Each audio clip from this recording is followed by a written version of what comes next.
Assalamualaikum warahmatullahi wabarakatuh. الحمد لله حمدا لا يحد وأشكره شكرا لا يعد وأشهد أن لا إله إلا الله وحده لا شريك له ولا صاحبة ولا ولد. أشهد أن محمدا عبده ورسوله أفضل من صلى وصام وحج وتعبد صلى الله عليه وعلى آله وصحبه ومن جد في متابعته واجتهد سلم تسليما كثيرا إلى يوم الدين. أما بعد. Segala puji bagi Allah yang telah memberikan kita banyaknya nikmat, di antaranya nikmat iman, nikmat Islam, nikmat sehat, nikmat waktu, dan segala nikmat yang sampai saat ini masih bisa kita rasakan. Dan tidak lupa salawat serta salam kita haturkan kepada Rasul kita, Nabi kita, uswah hasanah kita, yaitu baginda Rasulullah Sallallahu Alaihi Wasallam, dan kepada para keluarganya, para sahabatnya, para pengikutnya hingga masa akhir. Pertama-tama, Ana ucapkan ahlan wa sahlan kepada teman-teman semua yang malam ini menyempatkan waktunya untuk bisa menghadiri kajian. Dan sebelumnya Ana izin memperkenalkan diri. Ana Solah, asal dari Tangerang. Malam ini yang alhamdulillah diamanahi untuk menjadi MC. Lalu kita lanjut pada agenda pertama ya. Kita buka, yaitu pembukaan. Kita buka webinar malam kali ini dengan membaca Bismillahirrahmanirrahim. Kita lanjut ke agenda kedua, yaitu membaca Al-Fatihah Jama'i. Jadi untuk teman-teman bisa dibuka dulu mic-nya. Kita baca Al-Fatihah bersama-sama.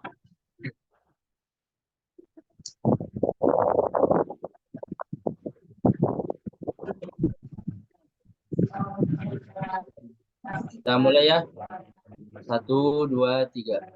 A'udzu billahi minasyaitonir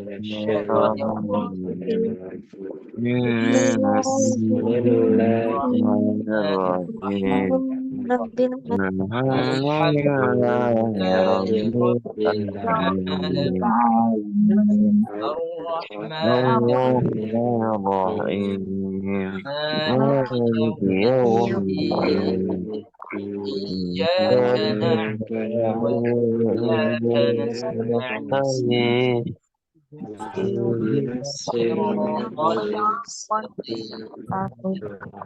صراط الذين أنعمت عليهم غير المغضوب عليهم ولا الضالين.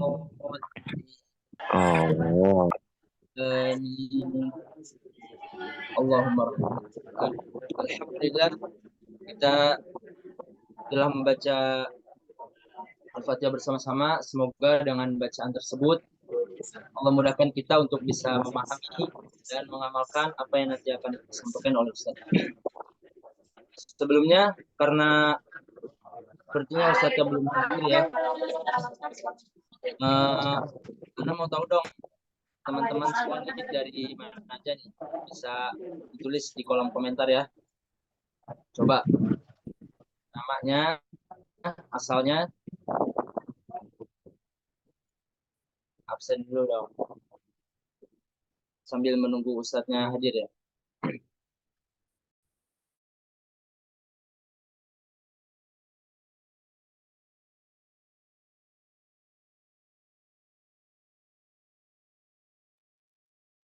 Insya Allah nih, udah ada beberapa. Ada dari Jawa Tengah, Sulsel, Parung Panjang, Masya Allah, Sukabumi, Padang, Riau, Masya Allah, Lumajang, Tangsel, Subang, ada dari Bandung, Jatim, Insyaallah.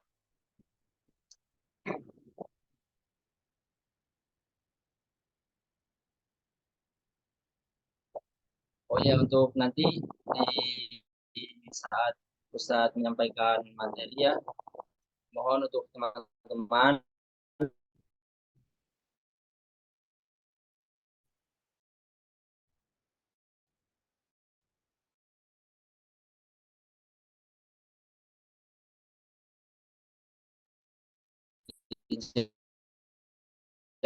jaga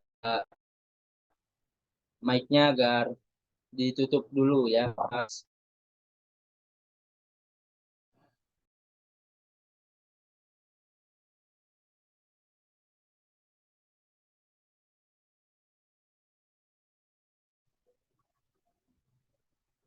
Apanya tadi anak?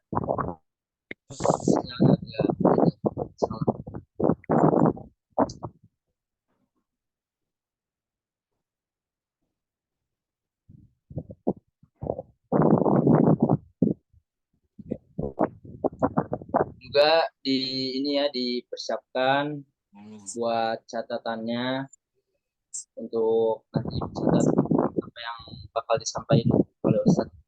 Dan alhamdulillah Ustadz sudah hadir.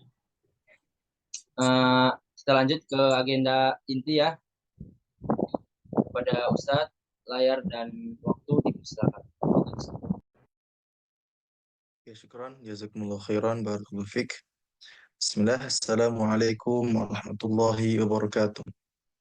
Waalaikumsalam warahmatullahi wabarakatuh.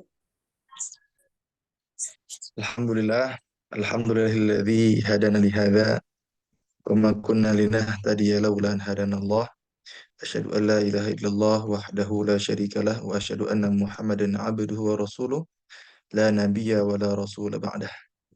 Wassalatu wassalamu ala imamil muttaqin wa qaidil mujahidin Sayyidina Muhammad sallallahu alaihi wasallam wa ala alihi wa sahbihi wa man tabi'ahum bi ihsanin ila yaumiddin amma ba'du. Ikhwatillah rahimakumullah, teman-teman yang insyaallah dirahmati oleh Allah Subhanahu wa taala. Alhamdulillah ya, luar biasa. Hari ini ada 99 orang yang hadir pada kajian pada malam ini ya. Tentunya ini bukan peserta yang dikit ya. Peserta yang lumayan banyak walaupun ya memang tidak sebanyak biasanya.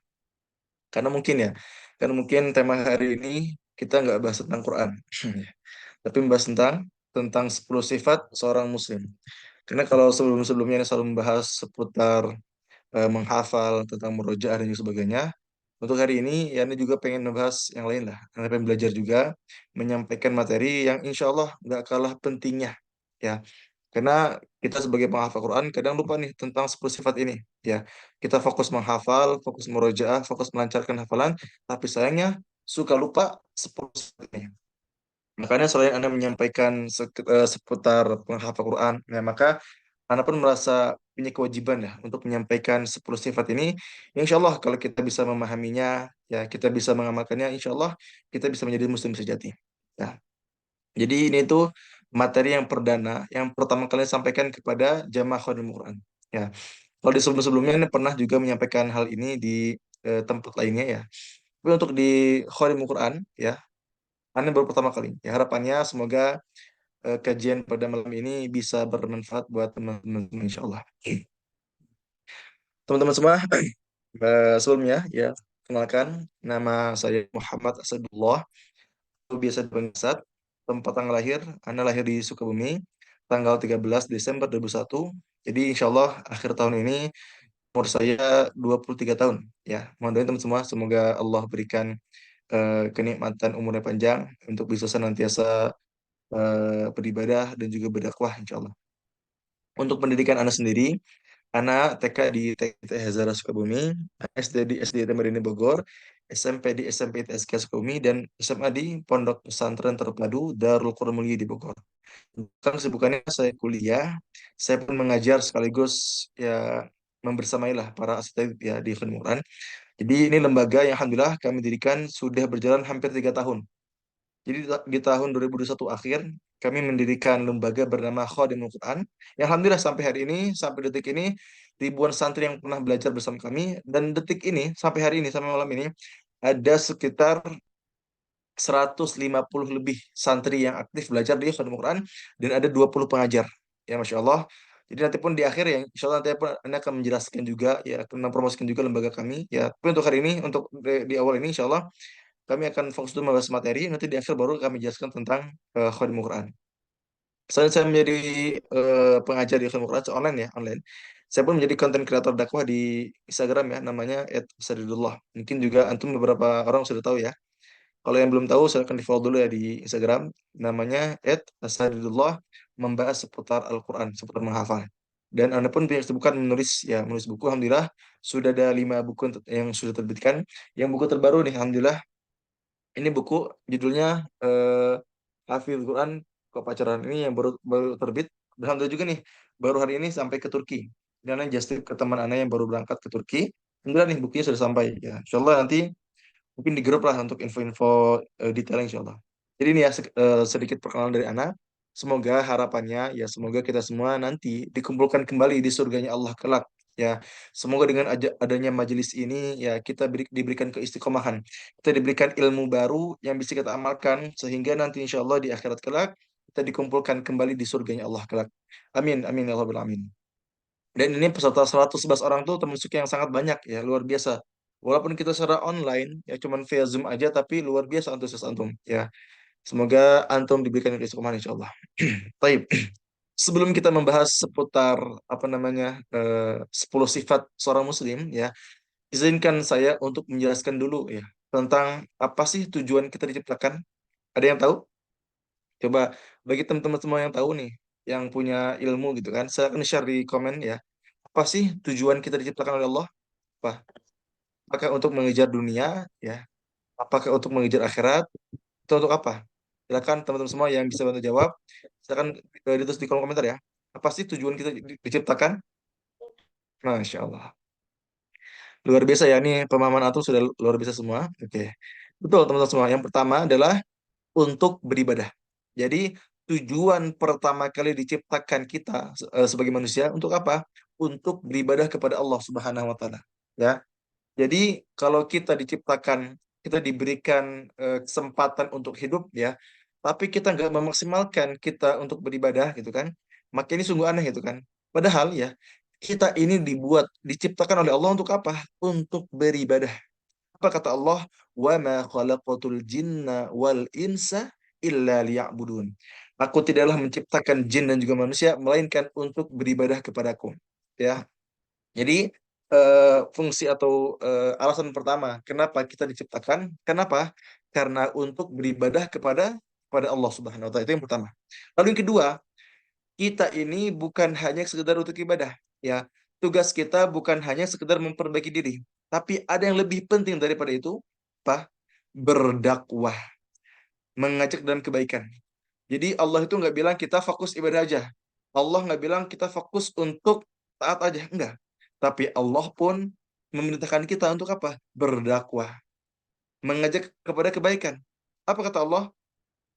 وَلْتَكُنْ مِنْكُمْ أُمَّةٌ يَدْعُونَ إِلَى الْخَيْرِ وَيَأْمُرُونَ بِالْمَعْرُوفِ وَيَنْهَوْنَ عَنِ الْمُنْكَرِ وَأُولَئِكَ هُمُ الْمُفْلِحُونَ. Apa kata Allah? Hendaklah kalian untuk apa? Mengajak, berdakwah ke dalam kebaikan kata Allah. Wa ya'muruna bil ma'ruf, ya, menyeru atau menyuruh dalam kebaikan.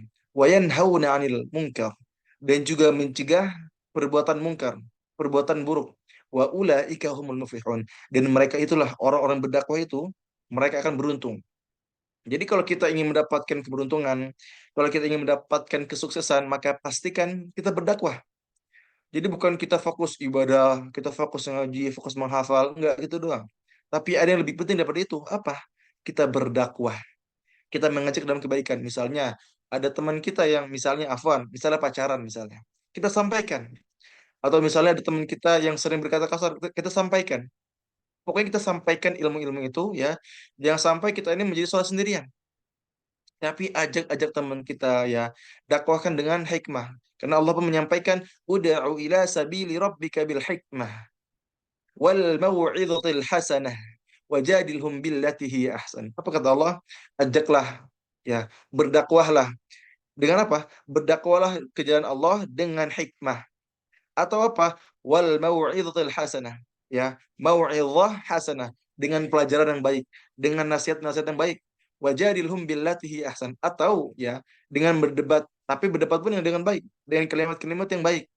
Ya, jadi ingat ya teman-teman semua bahwa tugas kita bukan hanya beribadah ya, tapi kita pun harus mengajak atau berdakwah.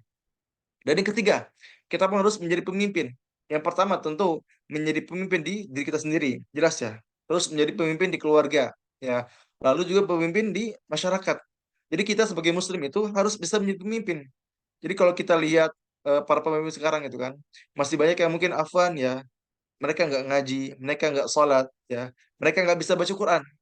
Seharusnya kita yang Muslim, kita yang bisa baca Quran, ya, kita yang bisa soleh ini ya, kita yang bisa menghafal Quran ini seharusnya ya bisa juga menjadi pemimpin. Jadi itu ya tiga tujuan utama manusia diciptakan. Pertama untuk beribadah kepada Allah Subhanahu Wa Taala, yang kedua karena untuk berdakwah, dan terakhir karena untuk menjadi pemimpin. Jelas ya? Lalu selanjutnya kita akan membahas inti kita pada pada malam ini ya. Inti materi kita pada malam ini adalah 10 sifat yang harus kita miliki sebagai seorang muslim ya.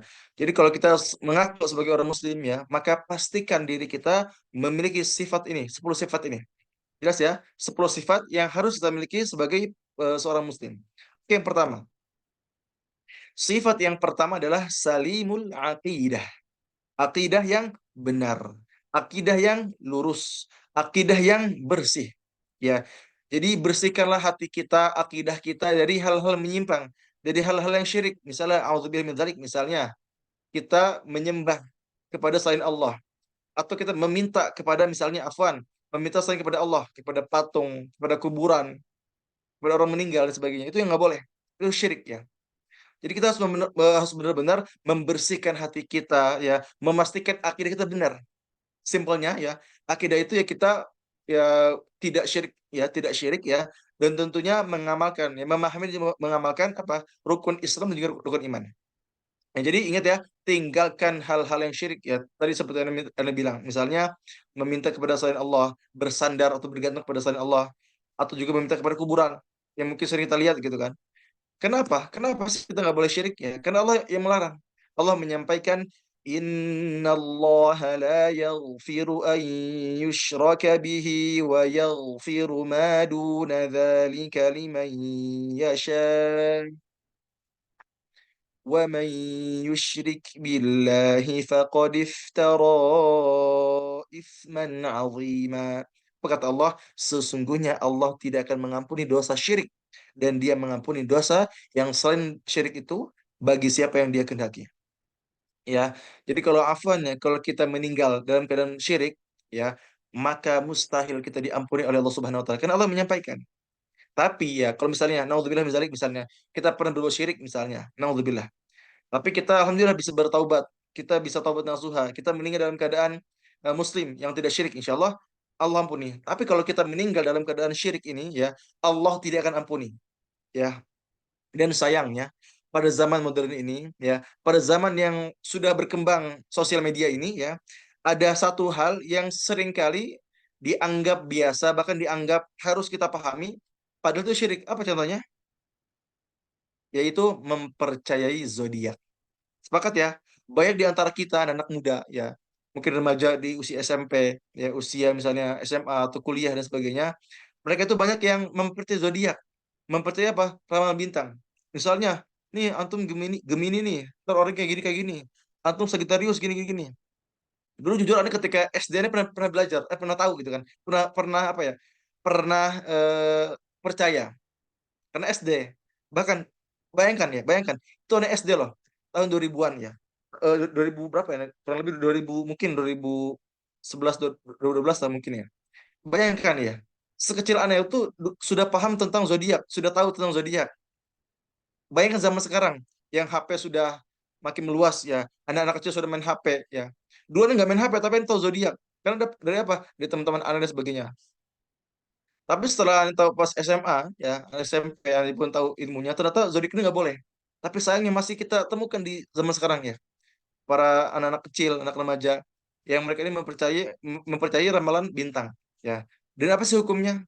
Tentu haram.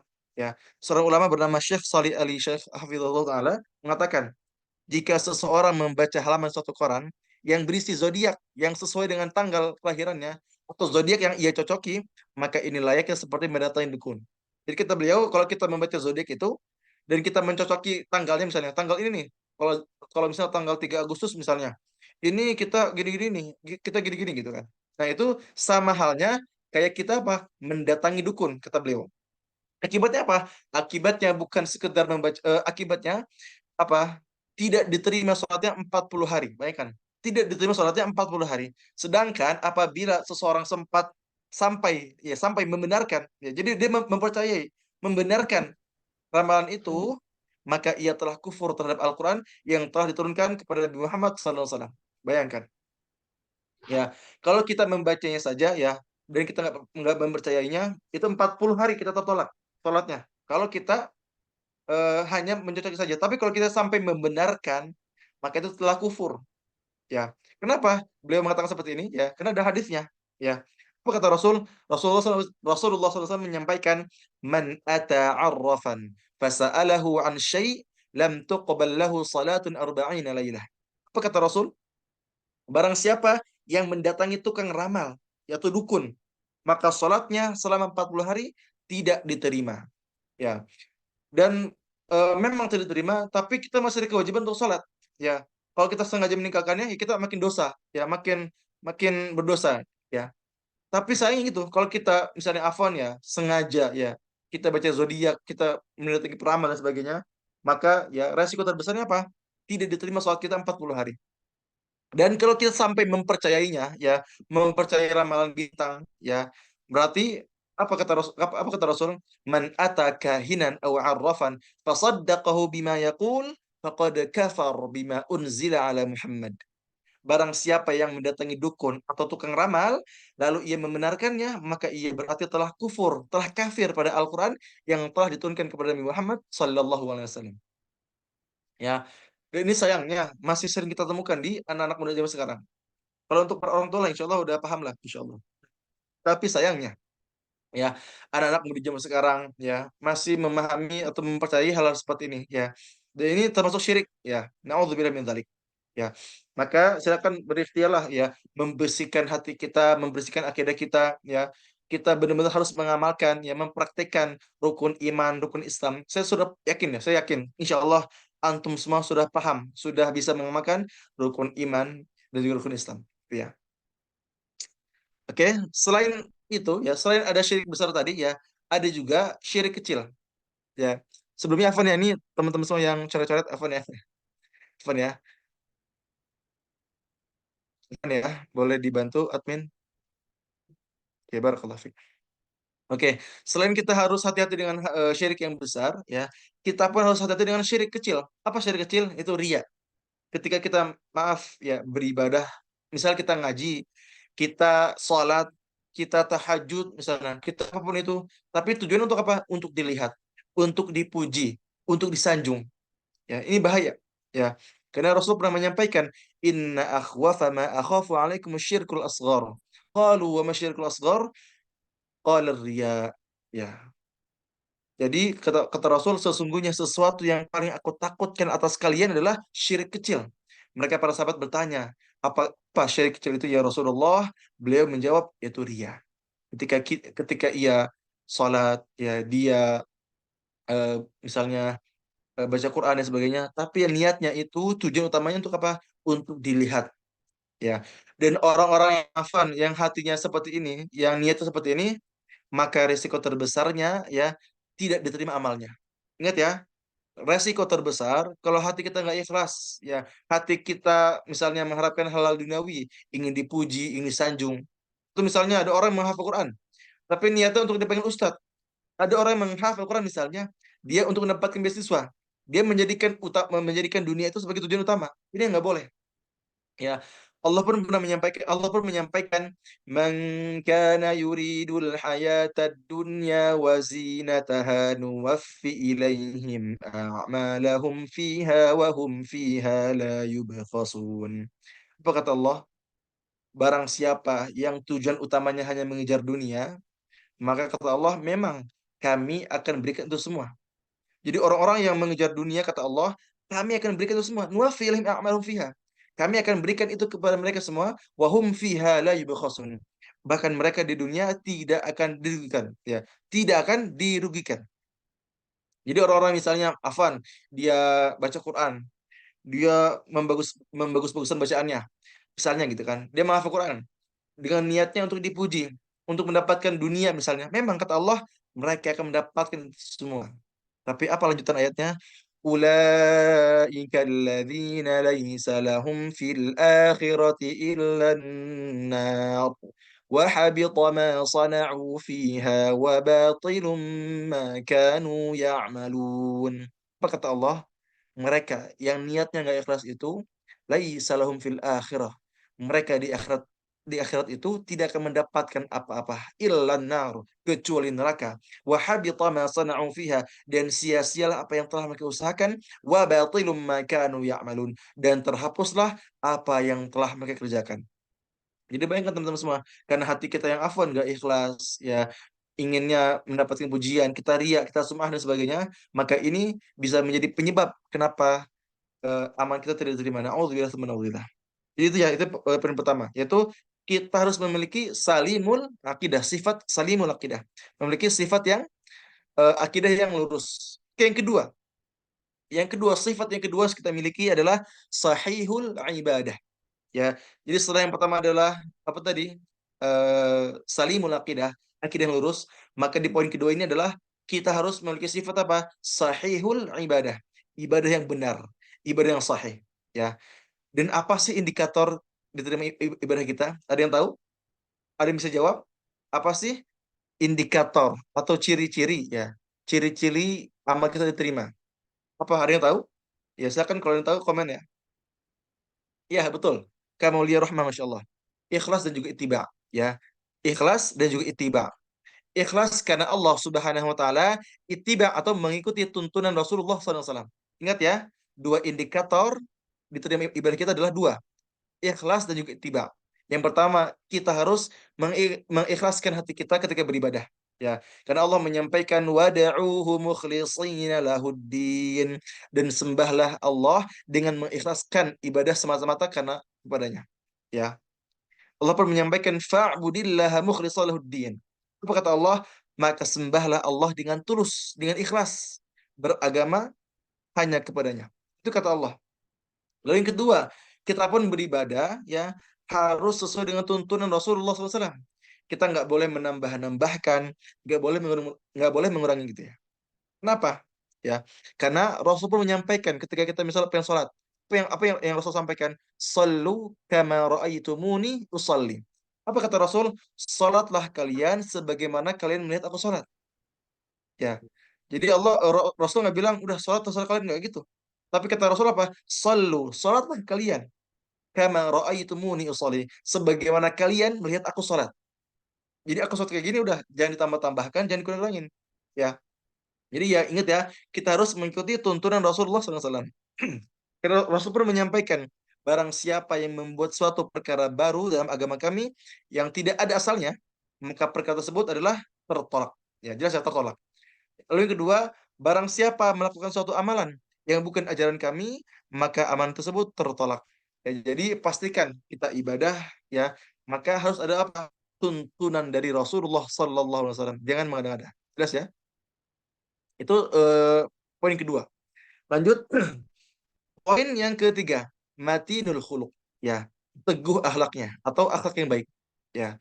Jadi kita sifat yang ketiga setelah kita punya salimul aqidah, ya, akidah yang lurus. Yang kedua sahihul ibadah, ibadah yang benar. Kita pun harus memiliki apa? Matinul khuluq. Ya, teguh akhlaknya atau akhlak yang baik. Seperti siapa? Seperti akhlak Nabi kita, ya. Tuntunan kita siapa? Nabi Muhammad sallallahu alaihi wasallam. Ya. Karena pada hakikatnya ya Rasul itu ya diturunkan ya untuk apa? Untuk apa namanya? Memperbaiki akhlak kita. Ya. Dan kenapa sih kita harus memperbaiki akhlak? Karena Masya Allah, Rasul menyampaikan, Ma syai'un athqalu fi mizanil mu'min yawmal qiyamah min khuluqin hasan. Wa inna Allah la yubghidul fahishal badhi. Apa kata Rasul? Tidak ada sesuatu pun yang lebih berat dalam timbangan seseorang mukmin ya di hari kiamat nanti, melainkan akhlak yang baik. Dan sesungguhnya Allah sangat membenci orang yang suka berbicara keji dan juga kotor. Ya, jadi ya akhlak ini adalah salah satu timbangan yang insya Allah yang akan memberatkan timbangan kita. Jadi kalau kita pengen disukseskan di akhirat nanti ya, maka pastikan kita memiliki akhlak yang baik. Ya, bukan hanya sekedar kita misalnya punya ilmu yang tinggi, ya kita bisa hafal Quran, kita bisa sekolah di sekolah yang bagus misalnya. Enggak seperti itu. Tapi yang paling penting apa? Kita memiliki akhlak yang baik, memiliki adab yang baik. Ya, karena Masya Allah ya, akhlak ini kata Rasul ya, timbangan yang paling berat untuk di akhirat kelak. Ya, dan kita harus apa? Harus mencontoh akhlaknya siapa? Akhlaknya Rasulullah sallallahu alaihi wasallam. Allah menyampaikan, wa innaka la'ala khuluqin azim. Sesungguhnya kamu Muhammad benar-benar memiliki akhlak yang agung. Allah pun menyampaikan, laqad kana lakum fi rasulillahi uswatun hasanah liman kana yarjullaha wal yawmal akhir wa dzakarallaha katsira. Sesungguhnya telah ada pada diri Rasulullah SAW itu suri teladan yang baik bagimu, itu bagi yang mengharap rahmat Allah dan kedatangan hari kiamat dan dia banyak menyebut nama Allah. Jadi kalau kita mengharapkan rahmatnya Allah, kalau kita ingin mendapatkan kesuksesan di akhirat kelak, maka pastikan ya kita menjadikan Rasulullah sebagai apa? Sebagai suri tauladan kita. Ya, kita contoh sunah-sunahnya, kita amalkan sunah-sunahnya. Misalnya Rasul suka puasa Senin Kamis, kita amalkan. Ya, Rasul suka senyum, maka kita bersenyum, sering tersenyum. Ya, Rasul sering bersedekah, maka kita bersedekah. Ya, Rasul suka baca Quran, maka kita pun baca Quran. Pokoknya kita contoh ya, contoh aman Rasul dari bangun tidur sampai tidur lagi. Misalnya, dari bangun tidur, beliau selalu membaca zikir, membaca doa. Lalu lanjut dengan wudhu, salat tahajud, murojaah dan sebagainya. Lalu salat berjamaah di masjid, qobliyah, ya. Terus ada zikir paginya dan sebagainya. Makanya kita contoh semuanya. Dari pagi sampai malam lagi kita contoh akhlaknya, sifatnya Rasulullah Sallallahu Alaihi Wasallam. Karena teman-teman semua, ya, Rasul itu diturunkan kepada kita untuk apa? Untuk menyempurnakan atau memperbaiki akhlak kita. Apa kata Rasul? Innama bu'istu liutammima makarimal akhlaq. Sesungguhnya aku itu diutus untuk menyempurnakan akhlak, ya. Jadi yang akhlaknya kurang baik, maka contohlah akhlaknya Rasulullah SAW. Kita contoh yang tadi yang sampaikan, ya, contoh dari awal sampai akhir, ya, dari awal bangunnya sampai akhir tidurnya, bagaimana beliau? Kita contoh kehidupannya ketika beliau bermuamalah ya, ketika misalnya bermuamalah dengan orang yang misalnya pernah menyakitinya, pernah menyakiti saudaranya, bagaimana muamalahnya, bagaimana interaksinya, ketika berdagang dan sebagainya, kita contoh. Karena ya, Rasul itu diutus untuk apa? Untuk menyempurnakan akhlak kita. Ya, untuk kita ini sebagai umatnya harus mencontoh beliau. Intinya gitu. Gitu ya. Lanjut. Poin yang keempat, qawiyul jism, ya, badan yang kuat. Jadi kita sebagai muslim pun harus memiliki badan yang kuat, badan yang sehat. Kenapa badan yang sehat? Ya, karena kita ibadah misalnya haji, ya, kita harus memiliki ibadah yang kuat, badan yang kuat. Afwan. Kita misalnya puasa, kita pun harus memiliki badan yang sehat juga. Kalau kita sakit-sakitan, kalau kita misalnya punya penyakit gitu kan, kitanya lemah gitu kan, kita nggak bakal kuat puasa. Kita sholat tahajud misalnya, kitanya nggak kuat, kitanya sering sakit misalnya, kita nggak bakal kuat dan sebagainya ya. Tapi kalau kita lihat ya, makanya kita harus memastikan diri kita untuk apa, memperbaiki olahraga ya. Yang misalnya yang suka main bola silakan main bola, yang suka memanah silakan memanah dan sebagainya ya. Karena teman-teman semua bahwa Rasul itu mencintai atau Allah itu mencintai orang-orang yang lebih kuat ya, orang beriman yang lebih kuat. Kata Rasul, al-mu'minul qawi khairun wa ahabbu ila Allah minal mu'min dhaif wa fi kulli khair. Ya, apa kata Rasul? Mukmin yang kuat itu lebih baik dan lebih dicintai Allah Subhanahu wa taala daripada mukmin yang lemah dan padanya ada kebaikan. Ya, bukan berarti Rasul menyudutkan atau apa namanya merendahkan orang yang lemah enggak. Tapi hadis ini menggambarkan kepada kita untuk apa? untuk kita sebagai muslim harus menjadi pribadi yang kuat, pribadi yang sehat. Karena banyak orang yang afan ya, yang karena tubuhnya nggak sehat, tubuhnya banyak sering penyakitan dan sebagainya, ibadahnya nggak maksimal, nggak bisa baca Quran, nggak bisa sholat, nggak bisa misalnya nggak bisa sholat berjamaah di masjid, nggak bisa haji, nggak bisa umroh. Kenapa? Fisiknya yang lemah gitu kan. Maka pastikan ya terutama antum yang masih muda ya, pastikan diri kita memiliki fisik yang kuat. Dan ada beberapa olahraga yang bisa teman-teman contoh. Rasul menyampaikan segala pekerjaan yang tidak mengingat Allah hanyalah senda gurau dan main-main belaka, kecuali 4 hal, 4 jenis. Apa itu? Yang pertama, membidik target panahannya. Jadi memanah. Yang pertama memanah. Yang kedua, belajar menunggangi kuda. Jadi naik kuda itu juga olahraga. Yang ketiga, bercengkerama dengan istri, dengan pasangan ya. Dan terakhir, berenang. Ya, jadi berenang, memanah juga berkuda itu adalah sunnah Rasulullah SAW. Kalau kita misalnya memaksimalkan kita suka berenang, kita suka memanah, kita suka berkuda, maka insya Allah selain kita akan diberikan tubuh yang sehat, kita pun akan diberikan pahala. Pahala apa? Pahala mengamalkan sunnah Rasulullah SAW. Jadi kalau Rasul bilang A, kita ikuti, kita dapat pahala. Kayak gitu. Berarti kita mengikuti sunnah ini, kita mendapatkan pahala, sekaligus kita pun akan mendapatkan kesehatan insya Allah. Jelas ya? Lanjut. Yang kelima, mutsaqaful fikr, ya, berwawasan luas, ya. Muslim itu wajib memiliki wawasan yang luas, ya. Jangan sempit, ya. Karena kalau misalnya afwan ya, pikiran kita sempit, kita nggak punya wawasan, ya udah, kita bakal mudah dibohongi, mudah dicurangi, mudah ditipu dan sebagainya. Maka pastikan kita sebagai muslim harus memiliki wawasan luas, mutsaqaful fikr, ya. Dan bagaimana cara agar kita bisa berurusan luas ya? Mungkin ada 6 hal yang bisa kita praktikkan. Yang pertama, tentu tumbuhkan dalam diri kita rasa ingin tahu lebih. Jadi kalau kita misalnya afwan, kalau kitanya bodoh amat ya tentang hal-hal lain gitu kan. Misalnya kita bodoh amat tentang misalnya gitu kan, tentang memasak misalnya atau misalnya tentang membaca buku, kita nggak pernah ada rasa ingin tahu lebih gitu kan. Kita bakal bisa berkembang. Wawasan kita akan apa ya? Kan lemah gitu kan. Tapi kalau kita di diri kita ada rasa ingin tahu lebih ya, kita ingin tahu gitu kan, kita ada rasa kepo, ya kita pelajari maka insya Allah wawasan kita akan lebih luas. Yang kedua tentu memperbanyak membaca buku. Karena buku itu apa? Jendela dunia. Kalau kita jarang baca buku, nggak atau bahkan nggak pernah baca buku, ya udah, kita akan sempit pikirannya. Kita ketika kita diskusi sama orang lain, kita nggak bakal nyambung gitu kan. Maka pastikan kita pun harus memperbaiki buku.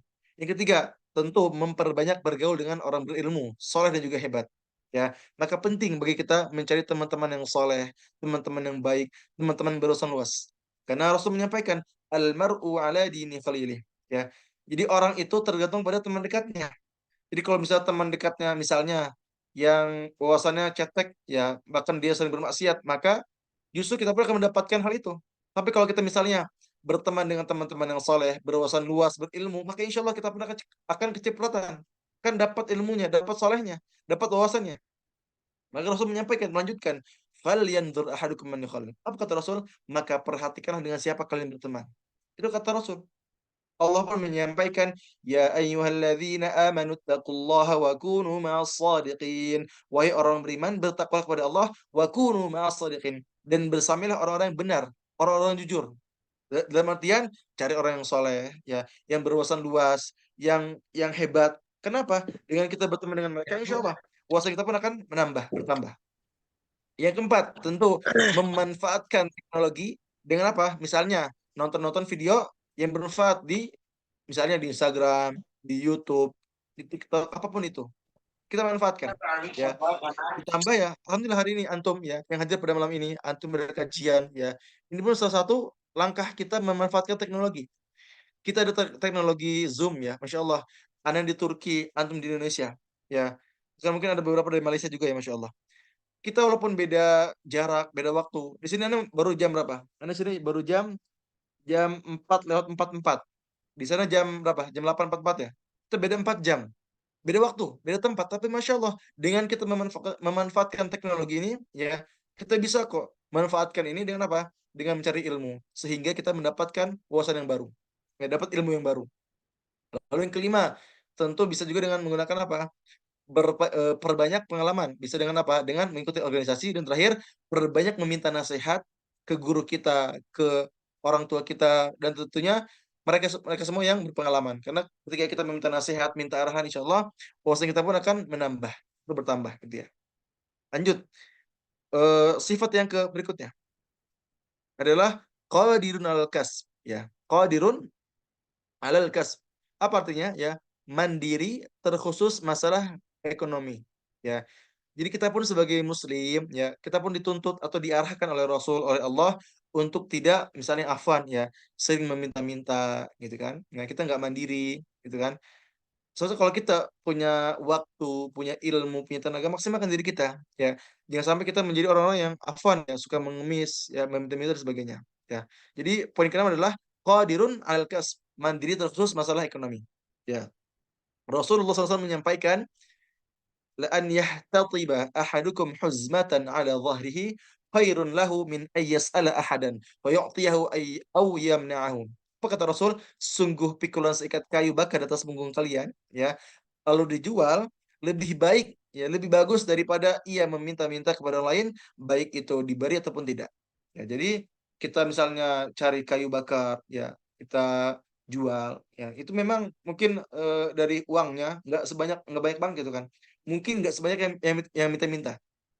Betul ya. Kalau kita melihat misalnya orang-orang minta di Jakarta gitu kan. Mereka tuh gajinya itu ya, kumpulan uangnya tuh bisa melebihi UMR. Bisa 10 juta sebulan, bisa 20 juta sebulan. Kenapa? Karena meminta-minta, nggak punya usaha gitu kan. Dan ini Rasul nggak suka gitu kan.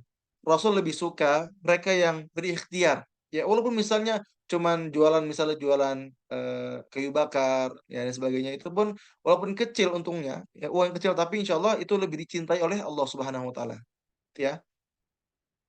Rasul pun menyampaikan, ma akal ahadun ta'aman qat khairan min ay ya'kula min amali yadihi. Wa inna nabiyallahi Daud alaihissalam kana ya'kulu min amali yadihi. Tiada sesuap pun makanan yang lebih baik daripada makanan hasil jerih payah sendiri. Sungguh Nabi Daud alaihissalam itu makan dari hasil keringat sendiri. Ya, jadi Rasul pun sendiri menggambarkan atau menceritakan kisahnya Nabi Daud. Ya, dengan apa? Dengan memakan hasil jerih payah sendiri. Jadi kita nggak bergantung pada orang lain. Nah, terutama bagi antum yang udah kuliah, yang udah di atas kuliah gitu kan. Sebisa mungkin kita cari apa? Cari tambahan. Ya kita harus harus qadirun al kasb, harus mandiri terus masalah finansial, masalah ekonomi. Gitu ya. Semoga teman-teman semua yang hadir pada malam ini Allah mudahkan rezekinya. Allah benar-benar perbanyak rezekinya. Bisa Allah berangkatkan haji, bisa Allah berangkatkan umrah. Mungkin sekeluarga, amin insya Allah. Pokoknya insya Allah saya doakan kepada antum semua Allah mudahkan ya langkahnya untuk mencari rezeki sebaik-banyaknya, karena Islam tidak melarang kita mencari rezeki. Bahkan Islam menyuruh ya, membentang kita untuk apa? Mandiri ya, tidak bergantung kepada orang lain insyaallah. Barakallahu fiik. Lanjut ya. Yang ketujuh, munazzamun fi syu'unihi. Teratur dalam segala urusan. Ya misalnya kita bisa mengatur atau memanage waktu kita. Misalnya kita sibuk kuliah, tapi ada mengeluh misalnya, Ustadz, saya nggak ada waktu buat belajar, saya nggak ada waktu buat menghafal. Sebenarnya apa itu alasan aja gitu kan. Banyak orang yang nggak bisa mengatur waktunya gitu kan. Ternyata ketika tahajudnya, ketika ba'da subuhnya mereka tertidur.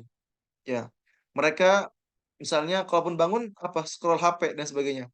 Dan ini baik yang seperti ini. Kenapa? Karena mereka nggak teratur dalam kehidupannya. Maka pastikan antum punya jadwal. Jadi kalau anda menyarankan kepada antum, antum buat jadwal sedetail mungkin. Karena ada pun sama, ada pun sibuk. Ya, anda pagi sampai siang kuliah, ya, siang sampai malam anda ngajar, tapi masih bisa murojaah, masih bisa belajar. Kenapa? Karena punya jadwalnya. Kalau anda sendiri, ya, anda sendiri itu memaksimalkan bangun jam 3 untuk apa? Tahajud dan juga baca Quran, murojaah. Nanti ketika pada subuh kita lanjutkan ya. Nanti ketika pagi kita fokus belajar di kampus, ya, di kelas dan sebagainya. Lalu siang atau sore sampai malam Anda bisa ngajar lagi, ngajar online.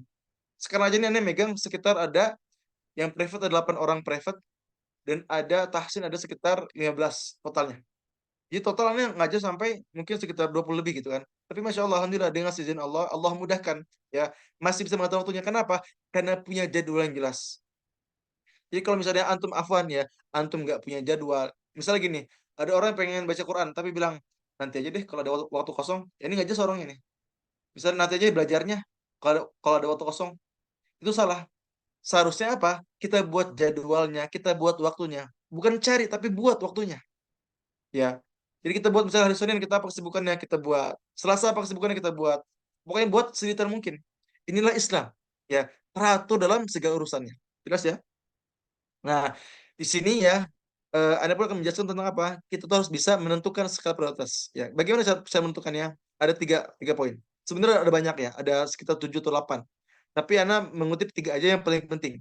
Ya, yang pertama, kita ini harus bisa apa? Mendahulukan urusan yang penting dan mudah sebelum urusan yang penting dan yang susah. Jelas ya? Mendahulukan urusan yang penting dan mudah sebelum urusan yang penting dan yang susah. Jadi kita cari yang paling mudah dan juga penting ya daripada yang susah gitu kan. Lalu yang kedua, mendahulukan urusan yang menghabiskan waktu singkat sebelum urusan yang menghabiskan waktu yang lama. Jadi ya sekiranya pekerjaan yang lebih cepat selesainya, kita kerjakan dulu. Ya misalnya murojaah ya. Murojaah itu sebenarnya singkat ya. Kalau kita bisa maksimalkan. Kayak aneh pribadi ya. Aneh itu kalau siang kan sibuk ya, sibuk kuliah, sibuk ngajar itu. Maka Anda mendahulukan murojaah dulu di subuh itu. Tahajud dan juga subuh. Anda maksimalkan murojaah sebanyak mungkin ya. Biar nanti ketika siang sampai sorenya Anda nggak ada hutang lagi lah, nggak ada hutang murojaah. Karena sudah memaksimalkan atau mendahulukan di awal ya. Maka bagi antum pun yang misalnya sibuk kuliah, sibuk ngajar dan sebagainya, dan antum beralasan, Ustaz, aneh nggak ada waktu murojaah, antum alasan aja. Antum cuma alasan. Karena kalau antum punya jadwal yang jelas, ya, antum bangun tahajud jam 3 misalnya, antum bisa kok murojaah, ya. Bisa sejus, dua juz, 3 hari, 3 juz per hari bisa insya Allah. Kalau antum apa? Kalau antum memaksimalkan, maka maka perhatikan diri kita ya. Kita pun harus apa? Mendahulukan urusan yang menghabiskan waktu secara singkat sebelum urusan yang menghabiskan waktu yang lama. Kayak misalkan kayak aneh kan tadi murojaah bisa lebih cepat, bisa sejam selesai atau 2 jam selesai. Sementara kuliah ngajar itu bisa lama. Aneh itu ngajar ya misalnya per hari ya. Kalau misalnya Senin ini cuma 2 jam Senin. Aneh Selasa ngajar itu dari jam 2 siang sampai jam 8 malam. Itu nggak apa namanya? Nggak ada jedanya. Jedanya cuma sholat asar, maghrib, isya sama makan itu doang. Selesai dia full ngajar. Anda tahu Anda sibuk ya, tapi Anda maksimalkan. Subuhnya itu bangun tahajud buat baca Quran. Jadi nggak ada alasan ya, buat kita misalnya nggak baca Quran, kita nggak belajar, kita nggak bisa misalnya mencari ilmu baru, nggak ada alasan. Karena kalau kita bisa menentukan skala prioritas ya, mana yang penting, mana yang bisa kita lakukan duluan, udah silakan duluan gitu kita lakukan. Kayak misalnya murojaah, belajar duluan gitu kan. Lalu yang ketiga, mendahulukan urusan yang berlimpah manfaatnya daripada urusan yang sedikit manfaatnya. Ya, jadi kita lihat nih, mana yang lebih manfaat, ya mana yang banyak manfaatnya, mana yang sedikit manfaatnya. Jelas ya, semoga Allah mudahkan kita untuk bisa mengatur waktu kita dengan sebaik mungkin insya Allah. Lanjut. Oke. Berikutnya yang ke-8, harithun ala waqtihi. Ya, kita pun harus apa? Harus pandai-pandai mengatur waktu kita. Ya, seperti tadi ya, ini bilang, ya, kita harus teratur dalam segala urusan, tentunya juga dalam mengatur dalam waktu kita. Kadang kita tuh nggak punya apa ya, sering dibilang nggak punya jadwal ya, jadi akhirnya apa, akhirnya nggak pandai mengatur waktu kita. Maka pastikan kita harus memiliki sifat harithun ala waqtihi, pandai mengatur waktu ya. Rasul kita Nabi Muhammad SAW menyampaikan, "Ightanim khamsan qabla khamsin. Syababaka qabla haramika, wa sihhataka qabla saqamika, wa ghinaka qabla faqrika, wa faraghaka qabla syaghlika, wa hayataka qabla mautika." Jaga 5 perkara sebelum datangnya 5 perkara. Yang pertama, waktu mudamu sebelum waktu tuamu. Yang kedua, waktu sehatmu sebelum waktu sakitmu. Yang ketiga, waktu kayamu sebelum waktu miskinmu. Yang keempat, waktu luangmu sebelum waktu sibukmu. Dan terakhir, hidupmu sebelum matimu. Ya, jadi Rasul itu menyampaikan kepada kita untuk apa? Memaksimalkan 5 waktu ini. Ya, waktu kita muda, waktu kita sehat, waktu kita punya uang, waktu kita luang, dan juga memiliki apa namanya kesempatan hidup. Kita maksimalkan. Ya. Jadi kalau di sini Rasul menyampaikan irtanim. Ya. Dari kalimat irtanim ini akan keluar kalimat ghanimah. Ya, apa ghanimah itu? Ghanimah itu kalau kita lihat sejarah ya, lihat sirah gitu kan. Ghanimah adalah apa? Harta rampasan perang yang dimana sangat bermanfaat ya, yang sangat-sangat sulit didapatkan, yang dimana kita tuh harus berperang dulu, betul ya, ghanimah ya, harta rampasan perang, harta rampasan perang yang benar-benar bermanfaat, yang benar-benar bernilai ya, dan sebagainya gitu kan. Maka di sini pun Rasul menyampaikan ightanim khamsan qabla khamsin. Ya, sebagai apa? Ya, sebagai tanda bahwa 5 waktu ini, 5 hal ini juga seperti ghanimah. Ya, harta rampasan perang yang sangat-sangat bermanfaat, yang harus kita manfaatkan, yang harus kita perjuangkan. Ya, perjuangkan waktu muda kita. Ya, jangan sampai kita tidak memaksimalkan waktu muda kita. Lalu ketika sehat kita nggak memaksimalkan sehat kita. Yang masih sehat misalnya, kita puasa yang banyak silakan. Karena banyak orang yang sakit ya, yang mereka tuh nggak bisa puasa karena sakit. Maka kita yang masih sehat puasa gitu kan. Karena dengan puasa pun insya Allah bisa menyehatkan kita juga. Lalu ketika waktu kayak kita, kalau kita punya uang haji, silakan haji. Kita bisa umroh, kita bisa umroh. Ya, bahkan kalau Anda menyarankan kalau ada uang banyak gitu kan, ada uang lebih, Anda lebih mengutamakan silakan umroh dulu atau haji dulu daripada bikin rumah misalnya gitu ya. Itu yang dinasihatkan oleh guru-guru kami. Karena Masya Allah, setelah kita misalnya umroh, kita haji gitu kan, insya Allah uang kita tuh bukan berkurang, tapi makin banyak. Dan itu yang Anda amalkan gitu kan. Ini bisa umroh ya, walaupun haji belum, ya. Tapi ini umroh alhamdulillah, biidznillah bisa umroh bolak-balik umroh. Karena apa? Karena awalnya memaksakan diri untuk umroh dengan duit pas-pasan dari Turki. Tapi alhamdulillah Allah izinkan kembali kedua kalinya, ketiga kalinya, keempat kalinya. Kenapa? Karena bisa memanfaatkan waktu itu. Ya ada uang, ya kita maksimalkan buat ibadah dan sebagainya. Itu buat bersedekah. Lalu ketika waktu luang, kita pun harus bisa memaksimalkan waktu kita. Jangan sampai kita menjadi orang-orang yang lalai. Karena kata Rasul, ni'matani maghbunun fihima katsirun minan nas as-sihha wal faragh. Kata Rasul apa? Ada dua kenikmatan yang seringkali manusia itu lalai. Apa itu? As-sihah, waktu sehat dan juga faragh, ya, waktu kosong. Jadi ketika sehat dia nggak bisa memaksimalkannya, ketika waktu kosong dia nggak bisa memaksimalkannya. Dan terakhir hidup kita sebelum mati kita. Jadi Ana sangat menyarankan pada antum, ya silakan maksimalkanlah waktu muda kita, ya waktu sehat kita, maksimalkanlah waktu apa namanya harta kita yang ada ini kita buat berinfak dan sebagainya, dan juga waktu luang kita dan juga kesempatan hidup kita. Karena Rasulullah SAW menyampaikan, ya, tidak akan bergeser dua telapak kaki seorang hamba pada hari kiamat hingga ia ditanya tentang empat hal. Apa itu? Yang pertama, tentang usianya, bagaimana ia menghabiskannya. Dan yang kedua, tentang ilmunya, bagaimana ia mengamalkannya. Yang ketiga, tentang hartanya, dari mana ia memperolehnya dan kemana ia membelanjakannya. Dan empat, tentang tubuhnya, bagaimana ia memakainya. Coba kita renungi diri kita. Lihat diri kita. Bagaimana usia kita ini kita habiskan? Apakah dengan kebaikan? Apa kita fokus dengan dunia? Apakah dengan mengejar akhirat? Apa mengejar dunia? Coba perhatikan. Apakah kita masih bisa fokus ibadah, fokus baca Quran, apa fokus mengejar harta, tahta, jodoh dan sebagainya? Tentang ilmu kita, bagaimana kita mengamalkannya? Yang sudah hafal Quran, yang sudah kuliah, bagaimana antum mengamalkan ilmu antum? Lalu tentang harta, bagaimana kita memperolehnya dan kemana kita membelanjakannya. Maka kalau kita punya kerjaan, pastikan ya uang itu halal dan pastikan juga kemana kita membelanjakannya. Ya, kita perhatikan barang-barang yang halal dan sebagainya. Dan terakhir tentang tubuh kita, bagaimana kita memakainya. Apakah kita melakukan dalam kemaksiatan atau kebaikan? Itu. Lalu yang kesembilan, lanjut ya. Mujahidun linafsihi, bersungguh-sungguh melawan hawa nafsu. Ya, jadi yang kesembilan adalah mujahidun linafsihi. Kita harus apa? Harus bersungguh-sungguh melawan hawa nafsu kita. Ya, karena masya Allah ya nafsu itu ya masya Allah luar biasa. Apa kata Rasul? Apa kata Allah? Innan nafsa la'ammaratun bisu. Sesungguhnya nafsu itu selalu mendorong ke dalam keburukan. Illa ma rahimah Rabbi. Kecuali nafsu yang dirahmati oleh Tuhan Allah Subhanahu wa taala. Jadi bukan berarti kita nggak boleh punya nafsu. Ya, kita manusia biasa, pasti punya nafsu. Ya, pasti punya nafsu. Tapi Allah menyampaikan bagaimana kita menyikapi nafsu itu. Ya, bagaimana kita mengarahkannya. Banyak orang yang afwan ya, terutama pada zaman ini. Ya, misalnya apa namanya? Tidak bisa mengarahkan hawa nafsunya. Sehingga apa dia bisa bermaksiat, dia pacaran, ya dia chattingan lawan jenis dan sebagainya. Bahkan tidak jarang ya, yang afwan banget yang banyak yang viral kan. Misalnya berzina itu kan, ada guru dan juga murid misalnya. Atau misalnya murid dan murid, kenapa? Karena mereka nggak bisa menahan hawa nafsunya, nggak bisa menjaganya. Maka ada pengen memberikan gambaran ya bahwa contoh yang pertama, malaikat. Malaikat itu diciptakan dengan akal saja. Ya, lalu hewan.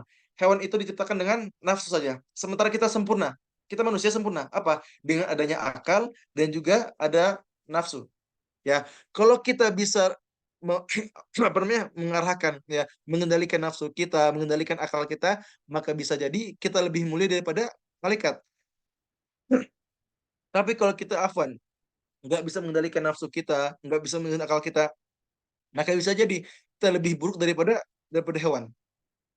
Jadi ingat ya, dari malaikat diciptakan dengan akal saja, ya. Yang kedua, hewan diciptakan dengan nafsu saja, sementara kita sempurna. Ya, kita ada ada nafsu, ada akal. Kalau kita bisa menyempurnakan atau mengendalikan akal kita, mengendalikan nafsu kita, maka insya Allah kita bisa lebih mulia daripada malaikat. Tapi kalau kita nggak bisa mengendalikannya, maka bisa jadi kita lebih buruk daripada hewan. Gitu ya.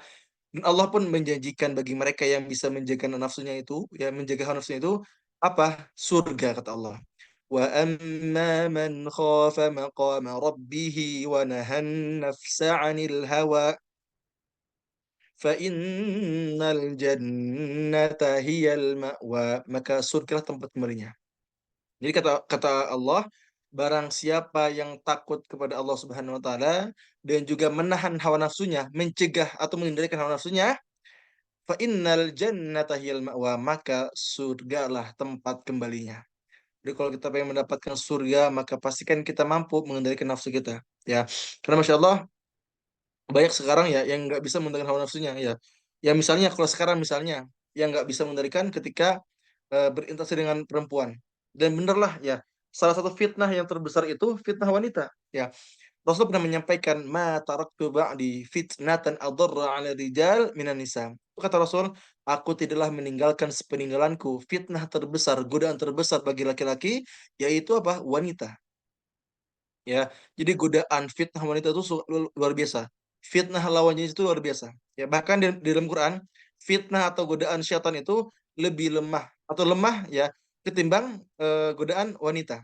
Apa kata Allah? Inna kaida syaitani kana dha'ifa. Sesungguhnya tipu daya godaan syaitan itu lemah. Lemah kata Allah kalau syaitan. Tapi kalau perempuan terlawan jenis, inna kaida kunna azim. Sesungguhnya tipu daya godaan kalian wahai para wanita sungguh besar, sungguh dahsyat. Ya, karena banyak orang-orang yang afan ya, yang hidupnya berantakan ya, bahkan yang penghafal Quran pun ya seperti itu, yang hidupnya berantakan karena apa? Karena masalah ini, masalah perempuan, masalah lawan jenis ya. Bahkan perempuan pun sama ya. Perempuan pun ingat, antum nggak boleh bermudah-mudahan dengan laki-laki ya. Yang laki-laki pun ya sama, nggak boleh bermudah dengan dengan wanita. Maka kita harus menjadi jadi muslim yang mahal ya, dengan murahan, gampang chattingan, gampang teleponan, gampang ketemu, murah banget gitu kan. Karena banyak kejadian yang afan banget nih, yang awalnya bermudah-mudahan. Misalnya pertama apa, saling follow di Instagram, saling follow di Instagram, akhirnya apa, saling balas story. Setelah saling balas story apa, mereka chattingan, chattingan tiap hari, tiap malam chattingan. Akhirnya apa, awalnya chattingan nyaman tuh, akhirnya dekat, akhirnya teleponan. Habis telepon apa? Ketemuan.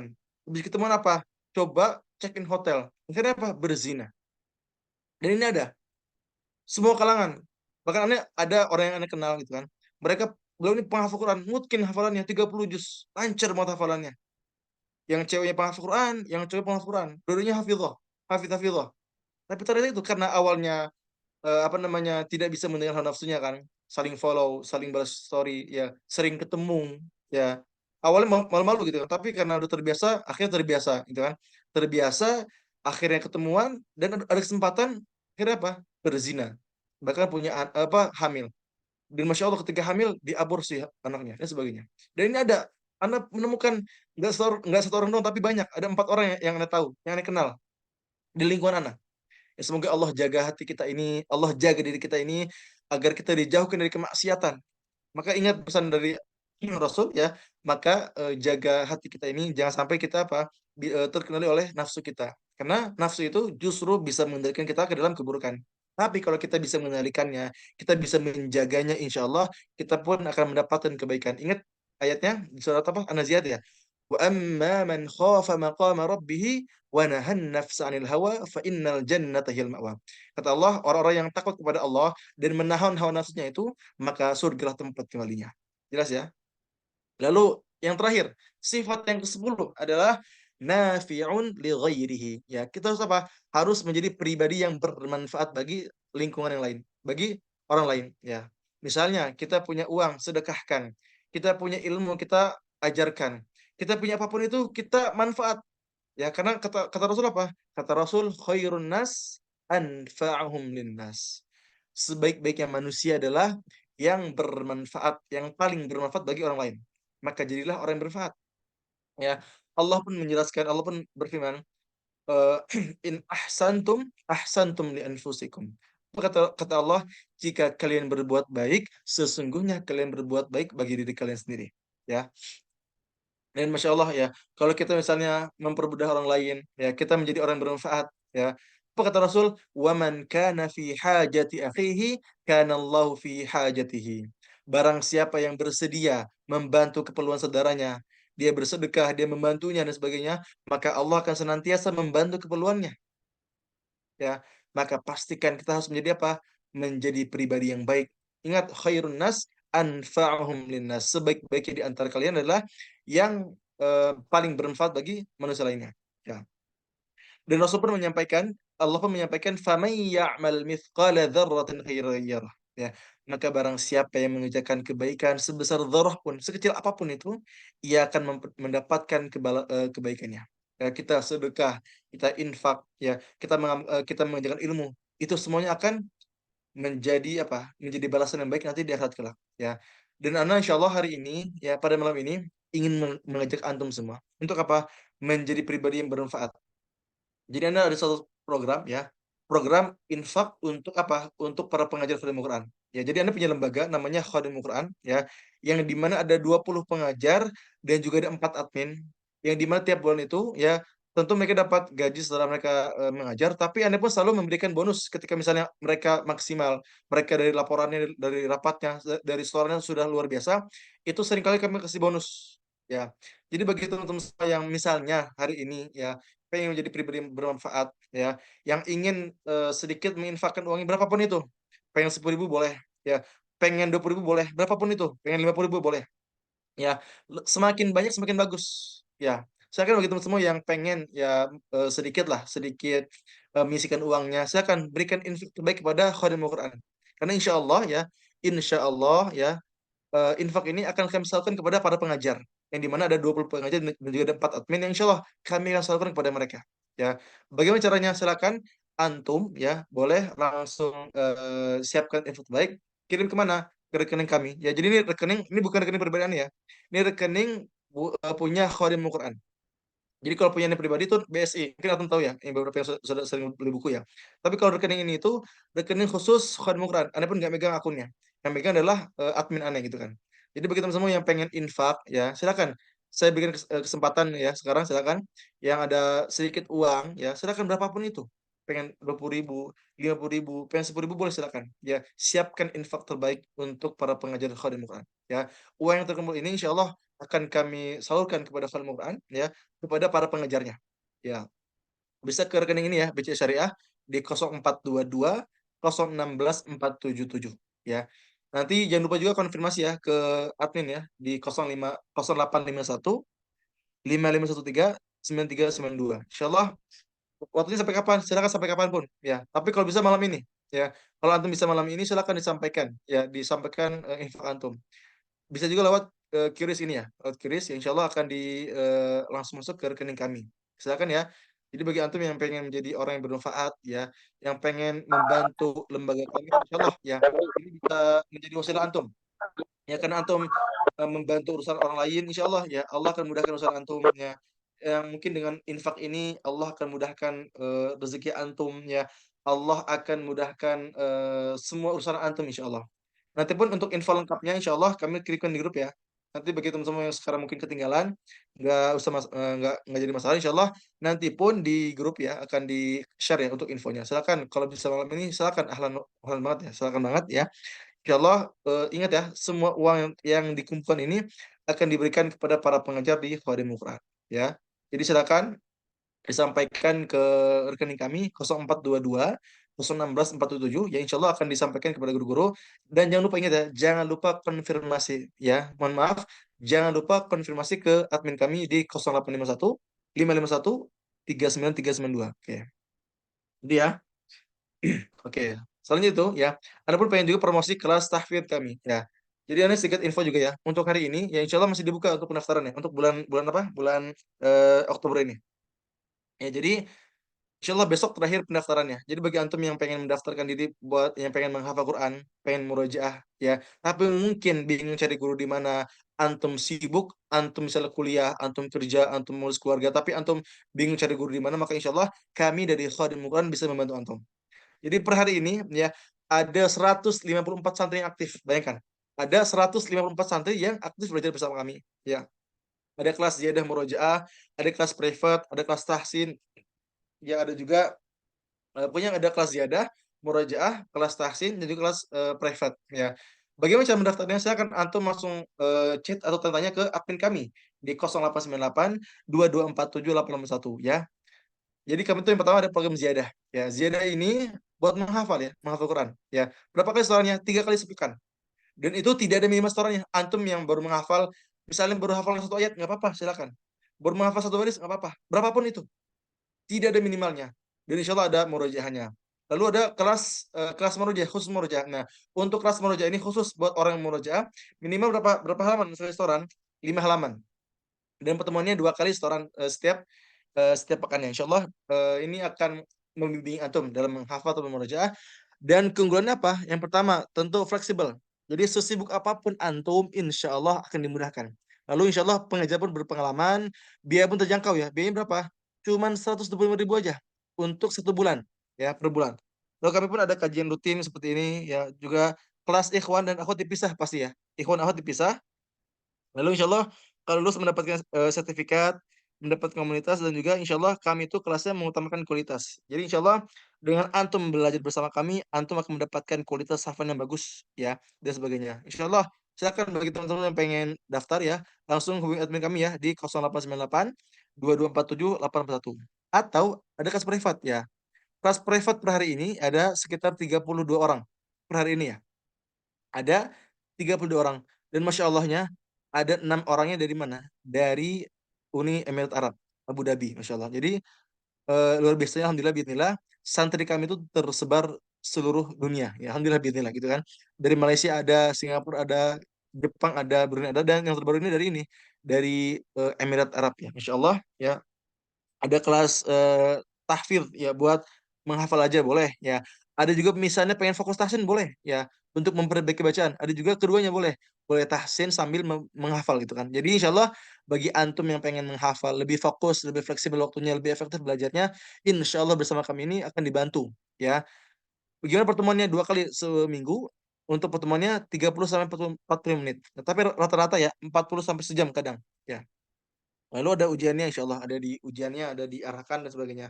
Dan terakhir, insya Allah pasti juga ada kajian-kajian motivasi.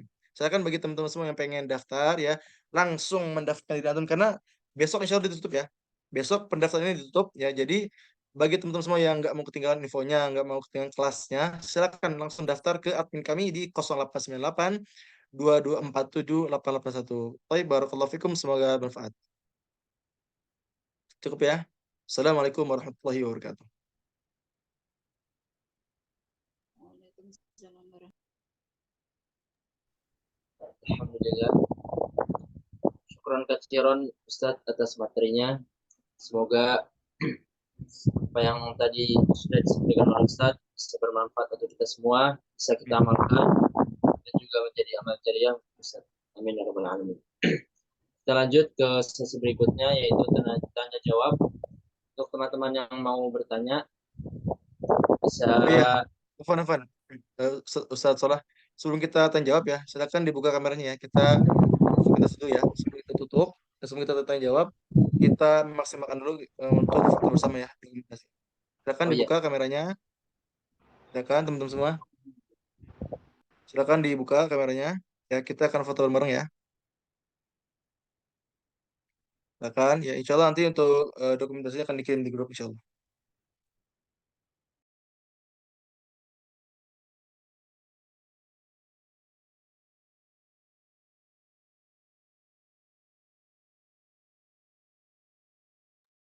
Oke, ya.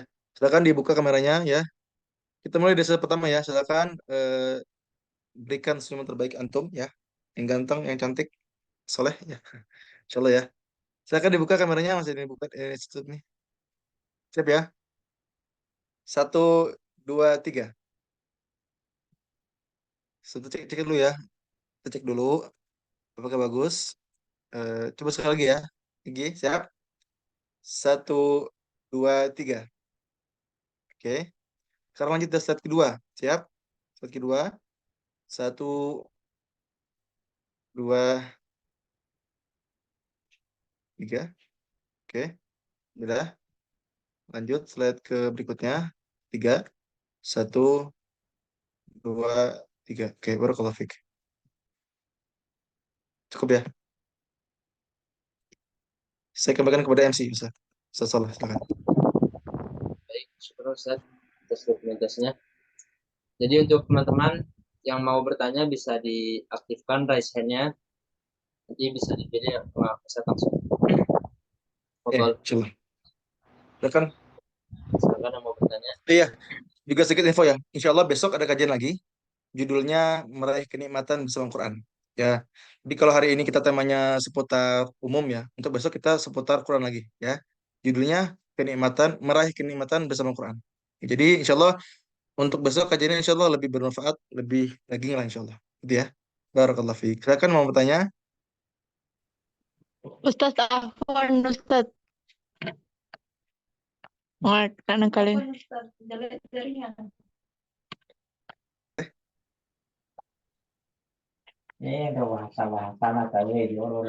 Ustaz Afwan.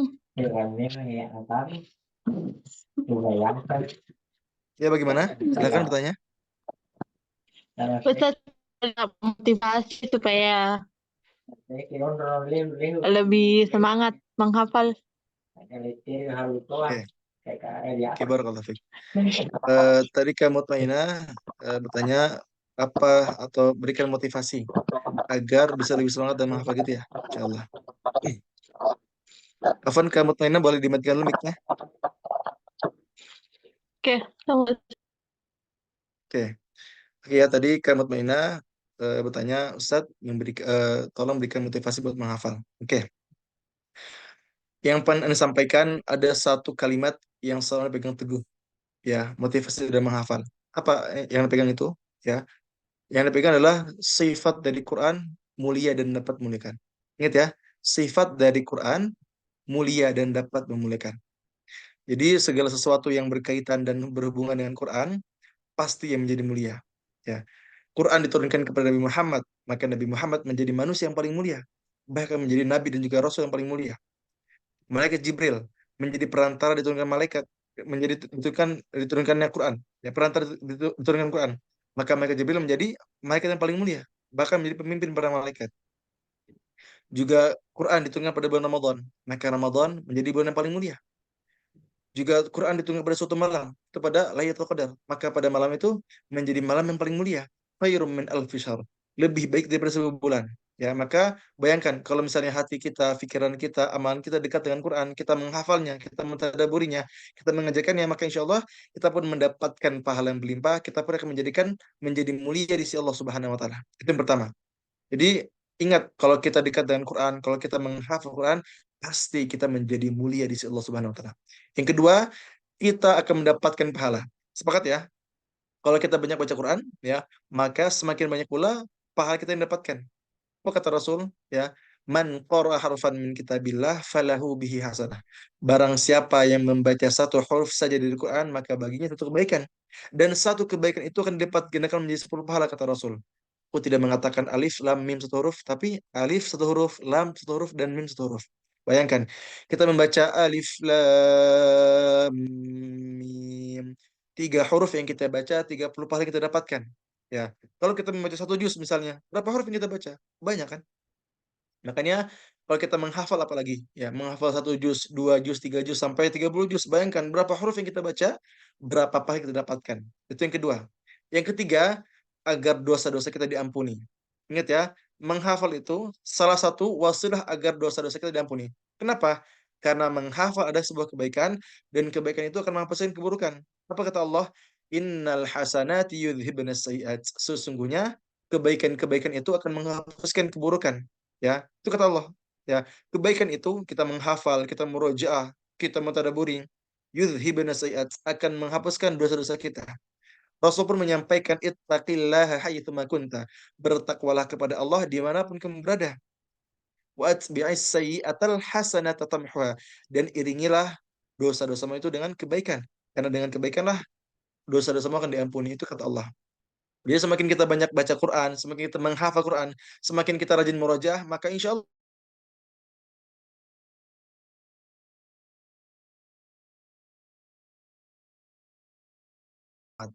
apa kata Rasul? Iqra'ul Quran fa innahu ya'ti yaumal qiyamati syafi'an lisabih.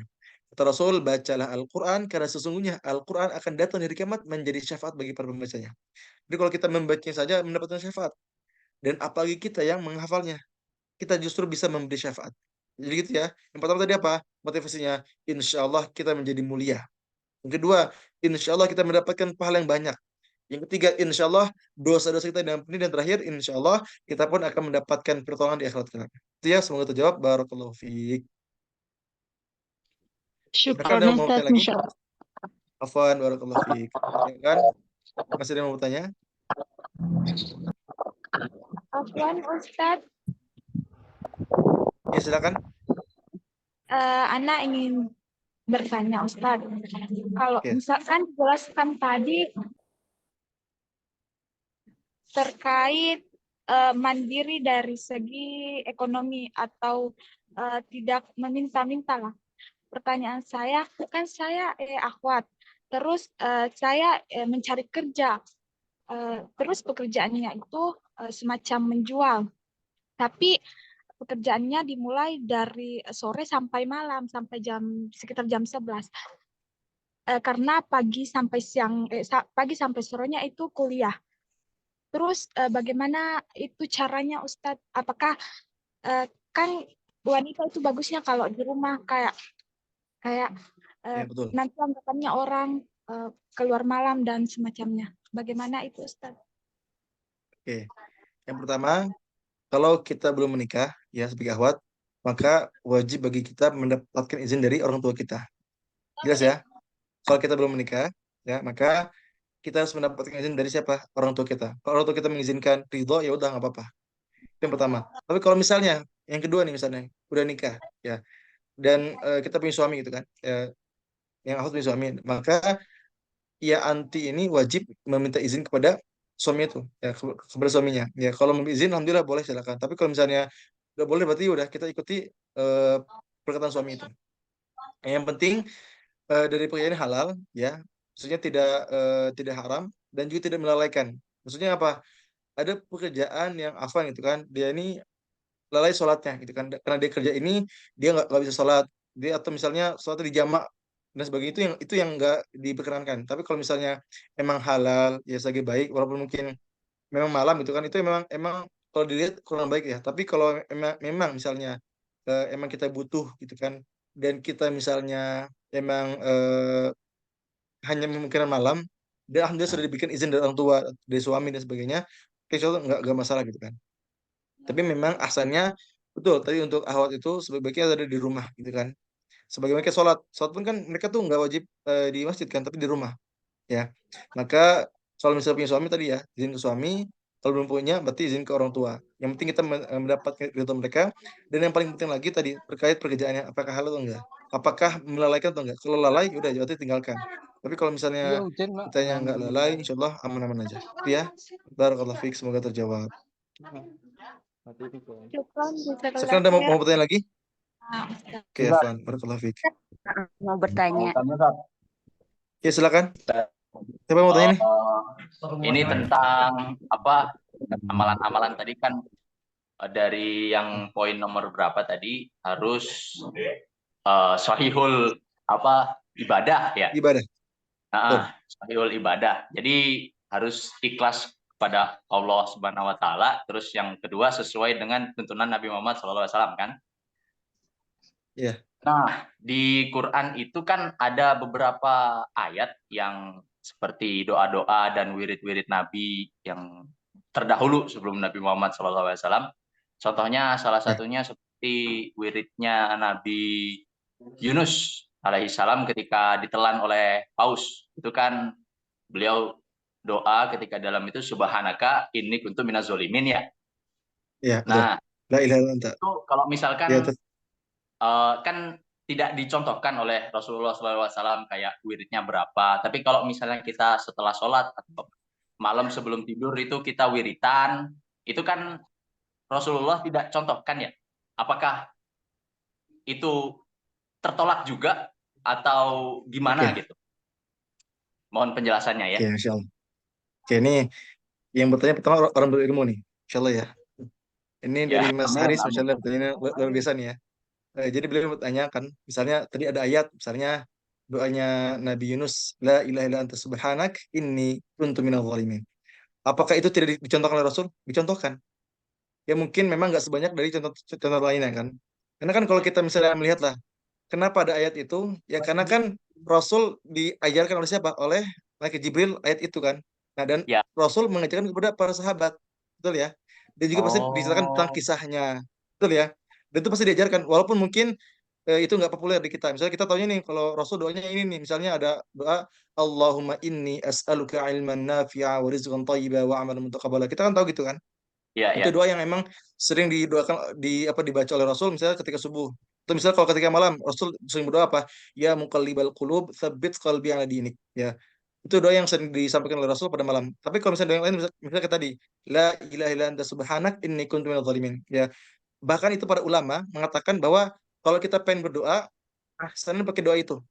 Jadi pertama gini, pertama kita banyak memuji Allah, yang kedua Ya. kita bersalawat, ya. Yang ketiga kita itu kita apa ya mengaku bahwa kita zalim. An Oke. ini kuntu minal zalimin. Sesungguhnya aku itu termasuk di orang yang zalim. Atau doanya Nabi Adam apa? Rabbana zalamna anfusana wa illam taghfir lana wa tarhamna lanakunanna minal khasirin. Itu doa yang apa ya, intinya kita mengaku nih kita tuh berdosa, kita zalim, ya, kita bermaksiat, kita mengaku kalau kita salah gitu kan. Baru setelah itu Ya. apa? Kita berdoa yang lain, bebas. Dan itu para ulama, ya itu yang bisa pengalah Quran ya di sini di Turki. Kalau kita dengan tadi ya kita memperbaik pujian ya alhamdulillah dan sebagainya, terus juga yang kedua tadi bersalawat, yang ketiga kita membaca tadi la ilaha illa anta subhanak inni kuntu minadh dhalimin atau rabbana zalamna, itu dan kita lanjutkan dengan doa yang lain, insya Allah doa kita nggak akan tertolak, itu kata beliau, kata para ulama juga gitu. Jadi bukannya Rasul nggak pernah ajarkan, ajarkan kok. Ya kan Rasul kan diajarkan oleh siapa? Oleh ke Jibril ya. Lalu Rasul mengajarkan ayat itu kepada para sahabat dan juga tentunya menceritakan kisah-kisahnya. Jadi kisah-kisahnya misalnya Nabi Daud misalnya ada apa namanya penyakit, dan ternyata ada doa yang ketika beliau amalkan ketika itu Allah ini apa namanya mengabulkan doanya ya, disembuhkan penyakitnya. Itu misalnya doa Nabi Musa. Nabi Musa ketika Nabi Musa tuh nggak punya pasangan, nggak punya rumah, nggak punya pekerjaan, nggak punya makan. Tapi ternyata Allah ajarkan doanya apa doanya? Rabbi inni lima anzalta ilayya min khairin faqir. Ini doanya di surat apa? Salah, agak salah. Salah, bisa bantu jawab? Al-Qasas ya, Al-Qasas ya. Di juz 20 ya, di juz 20.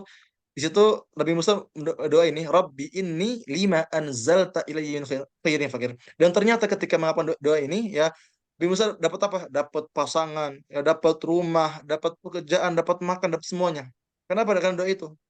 Jadi bukannya Rasul nggak mengajarkan, tapi mungkin ya kita belum baca hadisnya, mungkin kita belum baca Ya. ilmunya gitu kan. Karena mungkin ya banyak lah termasuk orang pribadi gitu kan. Kayak misalnya kitab-kitab hadis yang belum kita baca. Bahkan sekarang pun kita hadis arba'in aja kadang, kadang kita nggak hafal, kadang kita nggak paham Ya. dan sebagainya. Ya. Mungkin ya itu kita butuh apa namanya butuh baca banyak lagi gitu kan. Karena insya Allah kayak gini nih ada urutan doa yang terbaik. Ya jadi doa yang pertama tuh doa dari Quran gitu ya. Itu yang pertama. Hmm. Yang kedua, doa dari Rasul yang dicontohkan oleh Rasul. Misal tadi kan Anda bilang doa yang misalnya ya muqallibal qulub dan sebagainya. Terus Ya. yang ketiga, doa dari yaitu para ulama atau tabi'in. Dan yang terakhir doa dari kita yang kita mandiri. Jadi gitu ya. Jadi yang pertama, doa yang paling tinggi, yang paling bagus adalah doa yang dicontohkan oleh Allah ya di Quran ya. Yang Ya. kedua, doa yang dicontohkan oleh Nabi kita Nabi Muhammad. Yang ketiga, doanya para ulama yang mungkin ya kita paham lah, ada misalnya kayak doa misalnya ada sholawat apa, ada doa apa yang dibuat ulama gitu kan. Kayak misalnya kalau Anda sendiri ada, kalau Anda sering mengamalkan doa Robitoh ya, yang diajarkan oleh siapa? Ada Imam Syed Albana gitu kan. Ada juga doa yang lain misalnya dan sebagainya. Dan yang terakhir doa dari kita sendiri yang keempat. Jadi gitu ya, semoga terjawab ya.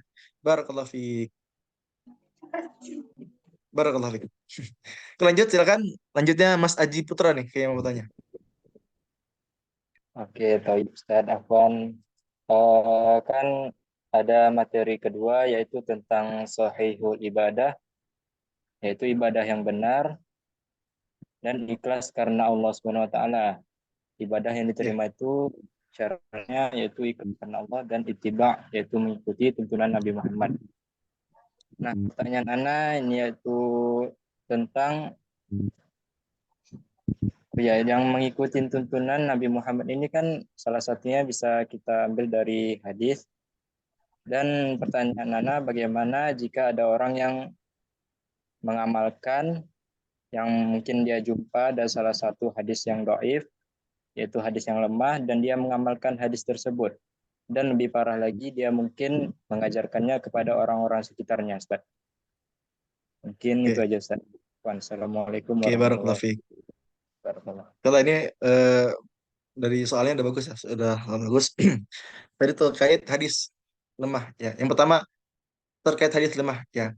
Nah, Pak ulama pun mengatakan ya, juga tentu ada khilaf juga, ada perbedaan pendapat juga ya. Tapi yang aneh pahami, yang ketahui ya, untuk hadis lemah ini ya, insya Allah bisa kita amalkan untuk apa? Fadailul amal. Ya, untuk apa? Untuk fadilah-fadilah amal. Ya, bukan berarti kita apa namanya nggak boleh gitu kan. Insya Allah masih boleh gitu kan. Tapi yang nggak boleh itu ketika hadis palsu ya. Jadi kalau kita hadis palsu yang nggak ada dasarnya, yang dibuat-buat. Kayak misalnya kan kemarin ada viral misalnya, viral hadis misalnya barang siapa yang minum kopi gitu kan, barang siapa yang minum kopi maka nanti kopinya itu akan membawa ke dalam surga, itu kan udah jelas itu apa namanya bid'ah gitu, maksudnya kayak dibuat-buat gitu kan. Tapi kalau misalnya masih apa namanya masih lemah ininya, itu masih diperbolehkan untuk fadhilatul amal. Ya, tapi tentu bukan ini ya, bukan masalah akidah ya, bukan masalah fikih ya, tapi masalah amal. Misalnya kayak contohnya ya, misalnya kayak baca al-waqiah ya, kita mendapatkan rezeki yang banyak gitu kan. Itu pun nggak 100% salah gitu kan. Walaupun emang asalnya nggak gitu emang, tapi untuk fadhilatul amal tuh insya Allah masih boleh gitu kan. Tapi kalau misalnya akidah ya dan sebagainya itu nggak boleh gitu kan. Dan tadi terkait misalnya hadis yang palsu, jelas palsu itu nggak boleh karena Rasul sudah mewanti-wanti. Barang siapa yang mengatasnamakan hadis palsu atas namaku, maka tempatnya di neraka. Jadi kalau orang-orang sudah jelas-jelas dia buat hadis palsu, ya udah tempat neraka. Jadi kita pun nggak boleh untuk mengajarkannya. Terus tadi terkait yang doif tadi kan, kalau emang kita nggak yakin mengajarkannya, udah nggak usah ajarkan. Emang asalnya masih banyak kok hadis yang sahih gitu kan, misalnya tentang amalan gitu kan, masih banyak amalan sahih yang bisa kita amalkan. Misalnya kayak tadi kan ada yang bilang kalau kita baca al-waqiah misalnya kita lancar rezekinya. Ya sebenarnya nggak harus al-waqiah. Sebenarnya kalau kita baca Quran pun kita insya Allah rezeki lancar kok gitu kan. Gak usah ya, semua Quran insya Allah. Karena Quran itu zikir, dengan kita berzikir, dengan kita taat kepada Allah, insya Allah rezeki kita dilancarkan. Karena Allah yang bilang, wa may yattaqillaha yaj'al lahu makhraja. Barang siapa yang taat kepada Allah, yang bertakwa kepada Allah, yang dekat dengan Allah, yaj'al lahu makhraja. Maka akan diberikan jalan keluarnya. Ya, wa yarzuquhu min haitsu la yahtasib. Bahkan dia pun akan diberikan jalan keluar dari arah yang tidak tersangka, yang tidak disangkanya. Ya, rezeki dari arah yang tak tersangka. Jadi tadi misalnya kayak al-waqiah, Anda pun bukan orang yang mengamalkan itu. Anda mengamalkan udah. Yang penting Anda baca Quran, Anda yakin. Anda baca Quran, Anda dekat sama Allah, insya Allah pasti dimudahkan rezekinya. Ya, jadi memang asalnya kita ajarkan kepada teman-teman kita, kepada orang lain itu dengan hadis-hadis yang sahih itu ya. Semoga terjawab ya, Mas ya. Barakallahu fiik.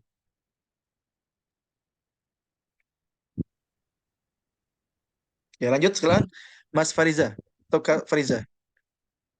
Oke, baik Ustadz. Saya mau bertanya tentang sanad 10 qiraah sab'ah itu, Ustadz. Aduh, sebenarnya kalau pembahasan ini jangan di sini dulu deh. Ya, kan insya Allah ya segala info ya untuk Kak Fariza ya. Oh iya, Mungkin sebelum bertanya ya, nanti insya Allah bulan Desember nanti kami dari Khatamul Quran akan mengadakan kajian akbar yang dimana ada lima pemateri. Ada Ustadz Anam, ada Ustadz Anwar, ada Ustadz Zaki, Ustadz siapa? Ustadz Raffi, Ustadz Zaki juga bener dari Mesir, sama Ustadz Amar. Itu enam orang, Afan, 6 orang. Nah, nanti salah satu pembahasannya tentang kiroat. Ya, sekarang mungkin boleh Kak Fariza nanya, tapi mungkin Anda jawabnya apa ya, sebisanya Anda ya. Jadi Anda bukan ahlinya, ya, tapi insya Allah Anda bantu jawab ya. Tapi nanti kalau misalnya pengen nanya lebih dalam lagi, nanti kita buka kajiannya hari apa bulan Desember insya Allah. Tapi baik Ustadz. sekarang Kak Fariza boleh bertanya sekarang. Silakan. Oh, itu saja Ustadz. Gimana? Itu aja Ustadz. Eh, apa tadi pertanyaannya? Tentang qiraat aja gitu. Iya, Oke. Maksudnya Kak Fariza minta penjelasannya gitu. iya. Oke. Sebenarnya aneh pun apa ya? Di kampus pun ada pembahasan tentang qiraat itu ya. Tapi emang nggak detail. Jadi tadi Anda sudah jelaskan juga kan, misalnya tentang pilot itu kan. Sebenarnya gimana ya jasanya? Ane pun jujur bingung, karena Ane bukan di ranahnya. Ane itu lebih ke motivasi menghafal, motivasi murojaah gitu kan. Ya, tapi kalau misalnya pengen mengenal gitu kan, 10 imam, ya bisa-bisa aja gitu kan. Tapi sepertinya ya untuk hari ini Ane belum bisa jawab ya. Ya, Oke intinya Ustadz. untuk sekarang ya, untuk kita para orang awam, kita itu mengambil dari siapa? Dari Hafiz an Asim. Ya, nah, Asim ini tadi salah satu dari 10 imam qiraat gitu kan. Nah, Asim ada dua murid, namanya apa? Hafiz dan juga Syu'bah. Yang kita pakai sekarang, yang kita gunakan sekarang itu Hafiz. Misalnya kita ke Mekah, kita ke Madinah. Mereka itu ya para imamnya pakai apa? Pakai riwayat Hafiz. Tapi kalau misalnya kita ke mana? Misalnya ke Maroko, ya. Itu pakai riwayat, ini lupa, riwayat apa ya? Ini, ada riwayat sendiri gitu kan. Ini lupa nama riwayatnya. Kalau nggak salah ini apa namanya? Ada yang bisa bantu jawab? Dari teman-teman semua yang paham tentang qiraat atau apa? Ya. Kalau nggak salah tentang nafi ya, atau apa gitu yang lupa. Waras waras ya waras waras waras nafi. Ya. Tapi kalau kita yang belajar ini kita hafaz dan asim. Dan maaf ya, Anda belum bisa jelaskan tentang apa lebih detail karena insya Allah Anda pun masih belajar. Nanti insya Allah kita bulan Desember kita akan bahas tuntas sama teman Anda dari Madinah ya. Raffi namanya. Namanya Ustadz Raffi. Raffi misalnya dia jurusan qiraat di UIM di Madinah. Nanti insya Allah kalau pengen tanya tentang qiraat kita di situ aja kita nyari ilmunya. Itu ya, Afan ya. Barakallahu Oke, fiik. terima kasih. Oke, silakan ada yang mau bertanya lagi. Apa cukup? Maaf, Ustadz mau nanya, Ya, silakan. caranya biar gak futur dalam murojaah gimana? Tipsnya Oke, biar futur dalam saat murojaah. oke. Agar kita tidak futur ketika kita murojaah, maka yang pertama tentu niatnya ikhlaskan dulu karena Allah Subhanahu wa taala. Karena kalau kita murojaah, afan niatnya nggak benar, niatnya nggak ikhlas, itu kita gampang ya gampang futur. Tapi kalau niatnya benar, insya Allah kita dimudahkan. Itu yang pertama. Yang kedua, kita pun harus punya jadwal yang jelas. Punya jadwal dan juga target yang jelas. Karena kalau kita nggak punya jadwal, nggak punya target, ya kita akan ya murojaah seenaknya, ya menghafaz seenaknya, dan itu menyebabkan kita gampang futur. Ya. Tapi kalau kita misalnya kita punya jadwal yang jelas, ya kita punya planningnya, punya targetnya, itu kita akan jelas gitu kan.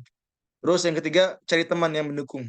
Jadi kalau kita punya teman yang soleh, teman yang suka juga rajin murojaah, insya Allah akan dibantu. Nah, tadi Kak siapa yang nanya? Kak Salsabila ya. Kalau pengen tahu lengkapnya nih, kan kemarin itu sudah dibahas lengkap nih. 1 jam, 1,5 jam. Tentang apa? Tentang melawan futur saat murojaah. Silakan kalau misalnya pengen dengar lebih maksimal, lebih lengkap jawabannya, ya tentang penyebabnya, tentang solusinya di sini ya. Di YouTube kami ya, tinggal cari aja ya di Qadimul Quran, dan nanti akan diarahkan ke sini. Ya, jadi nih kalau teman-teman semua pengen cari apa ilmu tentang menghafal, tentang murojaah, insya Allah di YouTube kami banyak.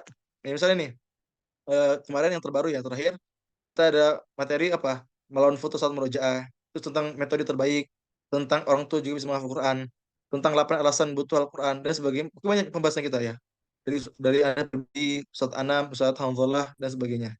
Jadi insya Allah kalau misalnya pengen cari motivasi-motivasi tentang Quran di sini ya, di YouTube kami di Khalil Quran, insya Allah banyak nih yang bisa antum ambil, insya Allah. Itu ya, Barakallahu Fik, semoga terjawab. Jadi tadi jawaban singkat Ana, jaga hati tetap ikhlas ya, terus juga cari apa namanya cari teman, dan juga tadi buat target dan juga buat jadwal yang jelas, karena kalau kita nggak punya jadwal, nggak punya target, ya udah kita bakal seenaknya itu ya. Barakallahu fiik, semoga terjawab. Ada lagi mau tanya atau cukup? Mungkin cukup ya. Oh, boleh terakhir yang terakhir, Intan Zuhra silakan. Syukron. Terima kasih. Afwan. Assalamualaikum Ustadz. Waalaikumsalam warahmatullahi wabarakatuh. Saya izin bertanya masalah ada bahwasanya orang yang menghafal Quran nanti akan menolong anggota keluarganya. Yang itu maksud hadis di situ atau secara semuanya 30 juz kita hafal atau 1 juz atau 2 juz. Begitu. Oke. Terkait ini, ya ada yang mengatakan itu yang udah 30 juz. Ada juga yang mengatakan mereka yang dekat dengan Quran. Jadi walaupun dia misalnya dia nggak hafal 30 juz, tapi dia berusaha, dia ikhtiar. Dia benar-benar berusaha buat menghafal Quran, maka ia bisa memberikan syafaat kepada 10 keluarganya. Walaupun mereka semua sudah dimasuk neraka. Itu kata Rasul. Ya. Jadi memang tujuan kita tuh emang bukan sekedar hafal sih sebenarnya. Ya, tapi dekat dengan Quran. Jadi insya Allah kalau kita dekat dengan Quran, kita mengamalkannya, kita ikhtiar menjadi ahlul Quran yang senantiasa dekat, kita menghafal, kita murojaah, kita mentadaburi. Insya Allah kita mampu memberikan syafaat itu. Gitu ya. Semoga terjawab. Barakallahu fiik. Ini cukup Terima ya. kasih, Ustadz. Oke. Nanti bagi teman-teman semua yang mungkin pengen ada soal-soal lagi, pertanyaan lagi, insya Allah boleh saling save samaan ya di WA ya. Nanti untuk kontakannya di grup ada kok, insya Allah nanti silakan aja gitu. Silakan, saya kembalikan kepada MC. Baik, syukran jazakumullah khair Ustaz atas jawaban semua. Kita lanjut ke ini Ustaz, doa ya Ustaz yang langsung Ya, boleh. dipimpin oleh Fadl. Silakan teman-teman semua ya, angkat tangan kita ya, tundukkan pandangan kita, khusyukkan hati kita untuk berdoa kepada Allah Subhanahu wa taala. Karena insya Allah dengan kita berdoa seperti ini ya, kita dengan khusyuk ini insya Allah doa-doa kita akan dikabulkan oleh Allah Subhanahu wa taala. أستغفر الله العظيم أستغفر الله العظيم أستغفر الله العظيم أعوذ بالله من الشيطان الرجيم بسم الله الرحمن الرحيم الحمد لله رب العالمين الرحمن الرحيم مالك يوم الدين إياك نعبد وإياك نستعين اهدنا الصراط المستقيم صراط الذين أنعمت عليهم غير المغضوب عليهم ولا الضالين اللهم صل على سيدنا محمد وعلى آل سيدنا محمد ربنا ظلمنا أنفسنا وإن لم تغفر لنا وترحمنا لنكونن من الخاسرين لا إله إلا أنت سبحانك إنا كنا من الظالمين ربنا لا تزغ قلوبنا بعد إذ هديتنا وهب لنا من لدنك رحمة إنك أنت الوهاب ربنا إننا آمنا فاغفر لنا ذنوبنا وقنا عذاب النار ربنا إننا سمعنا مناديا ينادي للإيمان أن آمنوا بربكم فآمنا ربنا فاغفر لنا ذنوبنا وكفر عنا سيئاتنا وتوفنا مع الأبرار اللهم أحرمنا لذة معصيتك وارزقنا لذة طاعتك اللهم ارزقنا حب القرآن والشوق إلى قراءته اللهم إنا نسألك علما نافعا ورزقا طيبا وعملا متقبلا اللهم إنا نسألك حفظ الأنبياء وفهم المرسلين وإلهام الملائكة المقربين اللهم أغننا بالعلم وزينا بالحلم وجملني بالعافية برحمتك يا أرحم الراحمين ربنا هب لنا من أزواجنا وذرياتنا قرة أعين واجعلنا للمتقين إماما اللهم إنك تعلم أن هذه القلوب قد اجتمعت على محبتك والتقت على طاعتك وتوحدت على دعوتك وتعاهدت على نصرة شريعتك فوثق اللهم رابطتها ودمدها واهدها سبلها واملأها بنورك الذي لا يخبو واشرح صدورها بفيض الإيمان بك وجميل التوكل عليك واحيها بمعرفتك وامتها على الشهادة في سبيلك إنك نعم المولى ونعم النصير ربنا آتنا في الدنيا حسنة وفي الآخرة حسنة وقنا عذاب النار وادخلنا الجنة مع الأبرار يا عزيز يا غفار برحمتك يا أرحم الراحمين. سبحان ربك رب العزة عما يصفون وسلام على المرسلين والحمد لله رب العالمين. Amin. Barakallahu fikum. Semoga kajian pada malam ini bisa bermanfaat. Tutup ya dengan membaca doa kafatul majlis. Subhanakallahumma wa bihamdika asyhadu an la ilaha illa anta astaghfiruka wa atubu ilaik. Syukran jazakumullah khair. Barakallahu fikum. Wassalamualaikum warahmatullahi wabarakatuh. Assalamualaikum. Waalaikumsalam. Semoga dengan doa yang kita bersama Allah kabulkan semuanya. Mari kita tutup kajian malam ini dengan doa dengan doa majlis. Alhamdulillahirabbil alamin. Subhanakallahumma wa bihamdika asyhadu an la ilaha illa anta astaghfiruka wa atubu ilaik. Kurang lebihnya mohon maaf. Wassalamualaikum warahmatullahi wabarakatuh. Izin semua. Syukran jazakumullah khair.